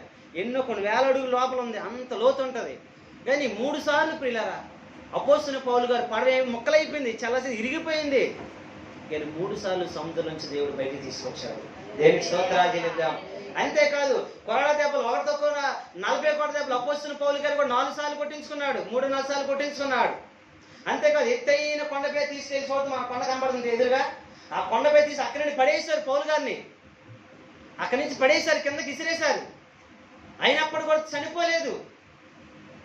కారణం ఏంటంటే మనం పిలిచిన దేవుడు నమ్మదగిన దేవుడు. దేవునికి స్తోత్రాలు చెల్లిద్దాం, దేవునికి స్తోత్రాలు చెల్లిద్దాం. ఆయన ప్రియులారా ఎందుకు దేవుడితో సావాసం చేయాలంటే మనుషులతో కాదు మన సావాసం. ఎవరితో చేయాలండి? మనుషులతో కాదు మన సావాసం, దేవుడితో సావం. ఎందుకంటే ఆయన ఎక్కడితో వెళ్ళి అక్కడితో నీతో పాటు వస్తుంటాడు. దేవుడికి స్తోత్రాలు చెల్లిద్దాం. అంతేకాదు ఇంకో వచనం ఉంటుంది చూడండి. 1 యోహాను పత్రిక 1:7. 1 యోహాను పత్రికలోకి వెళ్ళండి. యోహాను పత్రిక 1వ పత్రిక చివరిలో ఉంటుంది 1:7. అయితే అతడు వెలుగులో ఉన్న ప్రకారము మనము వెలుగులో నడిచిన ఎడల మనము అన్యోన్య సహవాసము గలవారమై ఉందుము. అప్పుడు ఆయన కుమారుడైన యేసు రక్తము ప్రతి పాపము నుండి మనల్ని పవిత్రులుగా చేయని దేవునికి స్తోత్రాలు చెల్లిద్దాం. హల్లెలూయా. ఏం చేస్తానండి? అన్యోన్య సహవాసం కలిగి ఒకరికొకరు అన్యోన్య సహవాసం, ఒక కుటుంబం వలె, అక్క చెల్లెల వలె, అన్నదమ్ముల వలె కలిసి ఉండిపోవాలి. మనం ఏం చేయాలండి? అక్క చెల్లెలు అన్నదమ్ముల వలె కలిసి ఉండిపోవాలి. ఈ బంధం ఎవరు నీవు నింపులతో వచ్చిన బంధం అండి ఇదేమన్నా? కుటుంబాలు ఈ బంధం వస్తుందా? మొన్న నేను టీవీ చూస్తున్నా. ఒక కుటుంబం అంతా రాజకీయవేత్త టెక్కలి, ఒక రాజకీయవేత్త ఆ కుటుంబం అంతా ఈదులో పడి రోడ్డుకి ఎక్కిపోయి వీడియోలో ప్రతి దినం వాళ్ళ గురించే మాట్లాడుతున్నారు. ఎందుకంటే అన్యోన్య సావాసం లేదు కుటుంబంలో. భర్తకి, భార్యకి, పిల్లలకి అన్యోన్య సావాసం లేదు. వారి నుంచి రోడ్లు పాలైపోయింది. ఏ టీవీ చూడ వాళ్ళ గురించి వస్తుంది. ఎందుకని? అన్యోన్య సావాసం లేదు. ఇది ఎవరి ద్వారా అంటే యేసు రక్తం ద్వారా మనకు అన్యోన్య సావాసం కలిగింది. ఏ స్థితిలో పిల్లబడ్డామో ఆ స్థితిలోని దేవునితో మనందరూ సావాసం చేయాలి. ఈ సావాసం చేస్తే మొదటగా పిలిచిన దేవుడే నమ్మదగిన వాడు. 3వది 4వ దగ్గరికి వచ్చేసరికి మన పాపములన్నీ కడిగి పవిత్రపరుస్తుంటాడు. మనందరినీ పవిత్రపరచడానికి పిలిచాడు ఆయన. దేనికి స్తోత్రాలు చెల్లిద్దాం. అన్యోన్య సావాసం కలిగి మనం ఏం చేయాలంటే పిల్లరా, ఒకరికొకరు మనం ఎలా ఉండాలండి? అక్క చెల్లి, అన్న తమ్ముడు, లేదా తల్లి తండ్రిలాగా ఉండాలి. కానీ వేరే దురుద్దేశం అనేది కూడా ఎవరి హృదయంలోనూ కూడా రాకూడదు. వచ్చిందంటే వారు చీకటి సంబంధులే. వాళ్ళు ఎక్కడికి వెళ్ళిపోతారంటే అగ్నిలోకి వెళ్ళిపోతామంటారు. ఏ ఉద్దేశాలు ఉండాలండి? అది ఎలాంటి వారండి? ఏదైనా సరే అక్క చెల్లి తల్లి, లేదా నాన్న అన్న తమ్ముడు, వాటి ప్రకారంగా నడవాలి. దేనికి స్తోత్రాలు చెల్లిద్దాం, దేనికి స్తోత్రాలు చెల్లిద్దాం. చిన్న పిల్లలు అయితే పిల్లరా వాళ్ళు మనం ఎలా చూసుకోవాలంటే చంటి పిల్లల వల్లే. అది ఎవరి పిల్లలైనా మన పిల్లల వల్లే చూసుకోవాలి. దేనికి స్తోత్రాలు చెల్లిద్దాం. అయితే పిల్లరా అన్యోన్య సావాసం కలిగి మనందరం కూడా ఉండాలి. 3వదిగా ఇది ఎందుకు అన్యోన్య సావాసం అంటే దేవుడు మనకి నమ్మదగిన దేవుడు కాబట్టి తోడుగా ఉంటాడు. 4వ దానికి వచ్చేసరికి మన పాపములని పరిహరిస్తూ ఉంటాడు. నేను ఇక్కడికి వచ్చేసరికి పిల్లరా ఏ స్థితిలో పిలబడినప్పటికీ వాసంతి గారు అవ్వచ్చు, ఈరోజు నేను సండే స్కూల్గా చేయమని చెప్పి ఏ స్థితులు అంటే నేను ఇప్పుడు మించి 2 నెలలు బట్టి ప్రార్థన చేస్తూనే ఉన్నా. ఈ ఒక్కరోజు ఏదో మీకు ఇచ్చేసింది కాదు. ఇది 2 నెలల నుంచి ఆసక్తిగా ఉండే వారు ఎవరు ఉంటారు ప్రభు అని చెప్తే ఒక్కొక్కరు దీనికి ఉంటే ఒక్కొక్కరు ఉద్యోగం చేస్తారు. రాని చూస్తేనేమో జాబ్కి వెళ్ళిపోతుంది. మళ్ళీ ఇంకా ఆమె అంటే సరిగ్గా రావట్లేదు. వాళ్ళ కుటుంబ ఇంకెవరు ఉన్నారంటే ఎవరు లేరు. ప్రార్థన చేస్తూ ఉన్నాం. ముందు రోజే నేను అనాశ చేయాల్సింది. నేను ఆ ముందు రోజు చెప్పాలనుకున్నాం. కానీ ఇంకా ఎక్కడో లోపం నాలో ఉందో నీలో ఉందో తెలియదు. కానీ వద్దులే ఆగు అని అన్నాడు. ఎందుకు అప్పుడే అనేసి అంటే నువ్వు ఎవరి పిల్లని ఒళ్ళో తెచ్చుకుని కూర్చొని పెట్టుకున్నావు చూసావా, అప్పుడు దేవుడు వెంటనే ప్రకటించని చెప్పి అన్నాడు. దేవునికి స్తోత్రాలు చెప్తాం. అంటే అది ఎవరి పిల్లడు, నా పిల్లడు, వాళ్ళ పిల్లడు కాదు. దేవుడికి కావలసింది ఎవరంటే పిల్లరా ఎవరి పిల్లని ఆదరించే గుణం కలిగి ఉండాలి, ఒళ్ళో చేర్చుకునే గుణం ఉండాలి. అందుకంటే చంటి పిల్లను ఎవరైతే చేర్చుకుంటారో నన్ను చేర్చుకున్నట్టే. దేనికి స్తోత్రాలు చెల్లిద్దాం. ఇది నేనిచ్చింది కాదు, నేనిచ్చిందేమి కాదు. నా ప్రార్థన, నీ ప్రార్థన, నీ ప్రయాసం, నీ శక్తి దేవుడు చూసింది. దేనికి స్తోత్రాలు చేద్దాం. ఎవరైతే అలా కలుసుకుంటారు, ఎవరైతే వాళ్ళ ఊళ్ళో కూర్చొని పెట్టుకుంటారో, ఎవరి పిల్లలైనా మన పిల్లలుగా వాళ్ళు ఆదరిస్తూ ఉంటారో దేవుడు వారిని ఏంటుకుంటాడు, ఎన్నుకుంటా ఉంటాడు ఆయన పని కోసం. దేవునికి స్తోత్రాలు.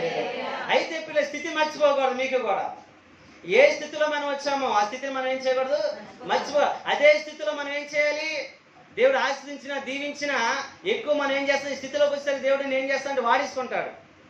ఏం వాడేసుకుంటాడు, ఇప్పుడే పనుల భారం ఎక్కువ పెట్టేస్తాను. పనుల భారం అంటే నేను దీవించేయాలని, ఆశ్రదించాలని. ఆశ్రదించాడు, దీవించేస్తాడు మిమ్మల్ని కదా, అందరూ కూడా. తర్వాత ఏం చేస్తాడంటే పిల్లరా, ఆ స్థితిలో దీవించిన తర్వాత మళ్ళీ ఏం పెడతాడంటే ఆఖరిలాగా మనసు పెట్టేస్తాడు. అలా గెలవకూడదు, ఇస్రాయేలే పడిపోకూడదు. యోబులాగా దావీదులాగా నిలబడాలి.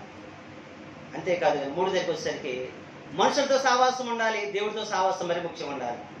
ప్రజల దగ్గరికి వచ్చేసరికి పిల్లలు దేవునికి తోడుగా ఉంటాడు కాబట్టి ప్రజల దగ్గరకు అన్నునే సావాసం కలిగి ఉండాలి. ఏ సావాసం కలిగి ఉండాలండి?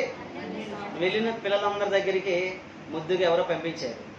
మీరు వెళ్ళిన పిల్లల దగ్గర ఎవరు కూడా ముద్దుగా అమ్మ తీసుకెళ్ళాము మంచిదని ఎవరు పంపించారు. వద్దులేమంటారు, గడుసుగా ఉంటారు. మా పిల్లలకి నిర్వే జాగ్రత్త అంటారు, మా పిల్లల్ని కొంచెం ఆలగద్దించో దిలగద్దించో అంటూ ఉంటారు.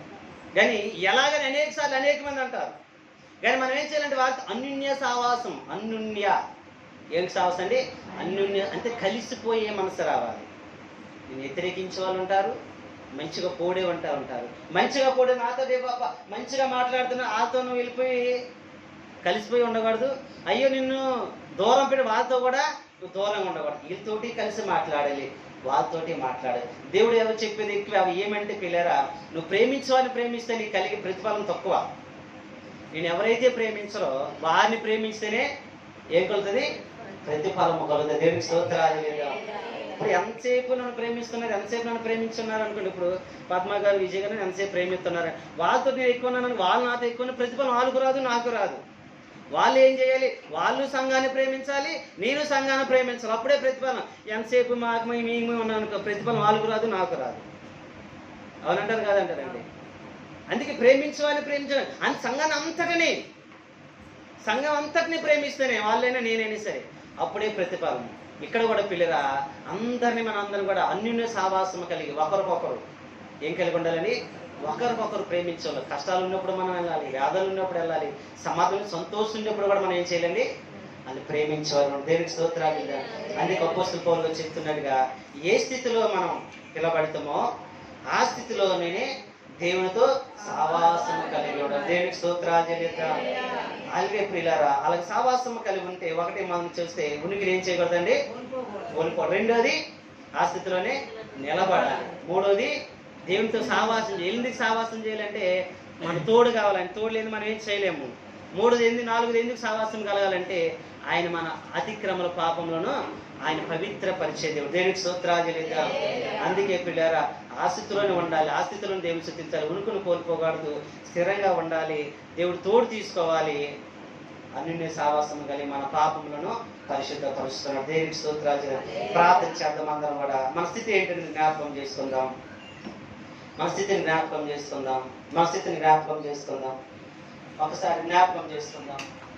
ఏ స్థితిలో పిలవడ్డా మన అందరం ఒకసారి జ్ఞాపకం చేసుకుందాం. ఆ స్థితిలో నువ్వు సిగ్గుపడవసరం లేదు, ప్రార్థన చేయొచ్చు. ఏ స్థితిలో పిలవబడిన ఆ స్థితిలో నువ్వు అవమానపడవసరం లేదు. ఏ స్థితిలో ఆ స్థితిని నువ్వు ఏమైనా దుఃఖం చెందవసరం లేదు. ఎందుకంటే ప్రభు చెప్తున్నాడు, ఏ స్థితిలో పిలువబడ్డావో ఆ స్థితిలోనే ఉండి దేవుడితో సావాసము కలిగి ఉండాలని చెప్తున్నాడు. నిజమే ప్రభు, దీన స్థితిలో నేను వచ్చాను ప్రభు, ఆ స్థితి నేను మర్చిపోవట్లేదు నాయన. ఆ స్థితిలోనే ప్రార్థించడం, ఆ స్థితిలోనే ప్రభు తండ్రి నాయన నేను కొనియాడుకుంటున్నాను. అయ్యా దావీదు ఆ స్థితిని మర్చిపోలేదయ్యా. అయ్యా ఆఖరైతే నాయన స్థితి మరిచి గర్వించింది నాయన. నేను స్థితి మరిచి గర్వించానేమో, ఉనుకులు కోల్పోతున్నానేమో, సంపద కోల్పోయినేమో. ఇశ్రాయేలు ప్రభు నాయన అయ్యా వారికి అయ్యా మీరు అంతగా వారిని అయ్యా కలిమి కొద్ది వాళ్ళు ఆశ్రయించబడినప్పుడు స్థితి మర్చిపోయారు. వాళ్ళు కూడా దీన స్థితిలోకి వెళ్ళిపోయారయ్యా. నేను అలా ఉండకూడదు, ఆఖరి వేళ కూడా ఉండకూడదు నాయన. అయ్యా తండ్రి ఈయన స్థితిలో ప్రభు మరిచి గర్వించిన ఆయన ఈయన స్థితిలోకి వెళ్ళిపోయినాము. ఉనుకును కోల్పోతామనేమో ప్రభు నాయన. ఉనుకును కోల్పోకుండా ఈరోజు మళ్ళీ నాకు పూర్వవైభవం దయచేయండి. ఇర్మియా ప్రార్థిస్తున్నాడు, ప్రభు మరలా మా పూర్వస్థితి మాకు దయచేయండి. అయ్యా మరలా నా పూర్వస్థితి నాకు అనుగ్రహించండి. పూర్వ ఆత్మ నడిపింపు, పూర్వ ఆయన ఆశీర్వాదం నాకు దయచేయండి ప్రభు. అయ్యా నీకు స్తోత్రం. అంతేకాదు నాయన, అయ్యా చూస్తే నాయన, అయ్యా తండ్రి నాయన యేసుక్రీస్తుని బహుకాలం నుండి అదే స్థితిలో ఉన్నవాడు చూసినప్పుడు ప్రభా, అయ్యా మీరు వచ్చి పలకరించారు. అయ్యా అదే స్థితిలో నేను సరిగ్గా నిలబడలేకపోతామేమో, అయ్యా ఆ స్థితిలోని ప్రభు మీరు నన్ను నిలబెట్టాలని ఆశపడ్డారేమో ప్రభా. ఆ స్థితిలో నుంచి తండ్రి నాయన, అయ్యా తండ్రి నాయన నిలబడే కృప దయచేయండి. ఆ స్థితిలో నిలబడలేకపోతాం, మీరు ఇచ్చిన స్థితి నాయన కోల్పోతున్నానేమో నాయన, నిలబడే కృప దయచేయండి. యోబు నిలబడ్డాడు ప్రభా, దావీదు నిలబడ్డాడు ప్రభా. కష్టకాలం మందు ఇదిగో నా దేవుడు నాకు ఇచ్చాడని ప్రభా నాయన చెప్తున్నాడు తండ్రి నాయన. మందిరం కొరకు నేను ధనాన్ని సమకూర్చని చెప్తున్నాను. అయ్యా యోగు మర్చిపోలేదు నాయన, అయ్యా తండ్రి నాయన దావీదు మర్చిపోలేదయ్యా. వారి స్థితిని వారు జ్ఞాపకం చేసుకున్నప్పుడు తుదికి కొద్దిగా ఉన్నాను, మొదట నాయన తుదికి నువ్వు అయా నీ స్థితి బహు విస్తరించని చెప్తున్నావు ప్రభు నాయన. ఈరోజు మమ్మల్ని అలా దీవించండి, ఆశీర్వదించండి. మూడోది నాయన, నీతో సావాసం కలిగి ఉండమని చెప్తున్నావు. సావాసం ప్రభు ఎందుకని చెప్తే ప్రభా, అయ్యా పౌలు గారి తోడుకున్నట్టుగా మాకు తోడుకుంటామని. అయితే నీతో సావాసం, అన్యోన్య సావాసం కలిగి ఉంటే మమ్మల్ని పవిత్రపరుస్తామని చెప్తున్నావు. అయ్యా మమ్మల్ని పరిశుద్ధపరచండి, పవిత్రపరచండి. అటు గొప్ప కృపను కలగచేయండి. ఎవరి కాళ్ళు ప్రార్థించేద్దాం. నీ కొద్ది మాట దేవుడు దీవించి ఆశ్రయించి మీరు గట్టి ఫలింపు చేయను గాక. ఆమేన్. ప్రార్థన చేద్దాం. పద్మ గారు ప్రార్థన చేయండి.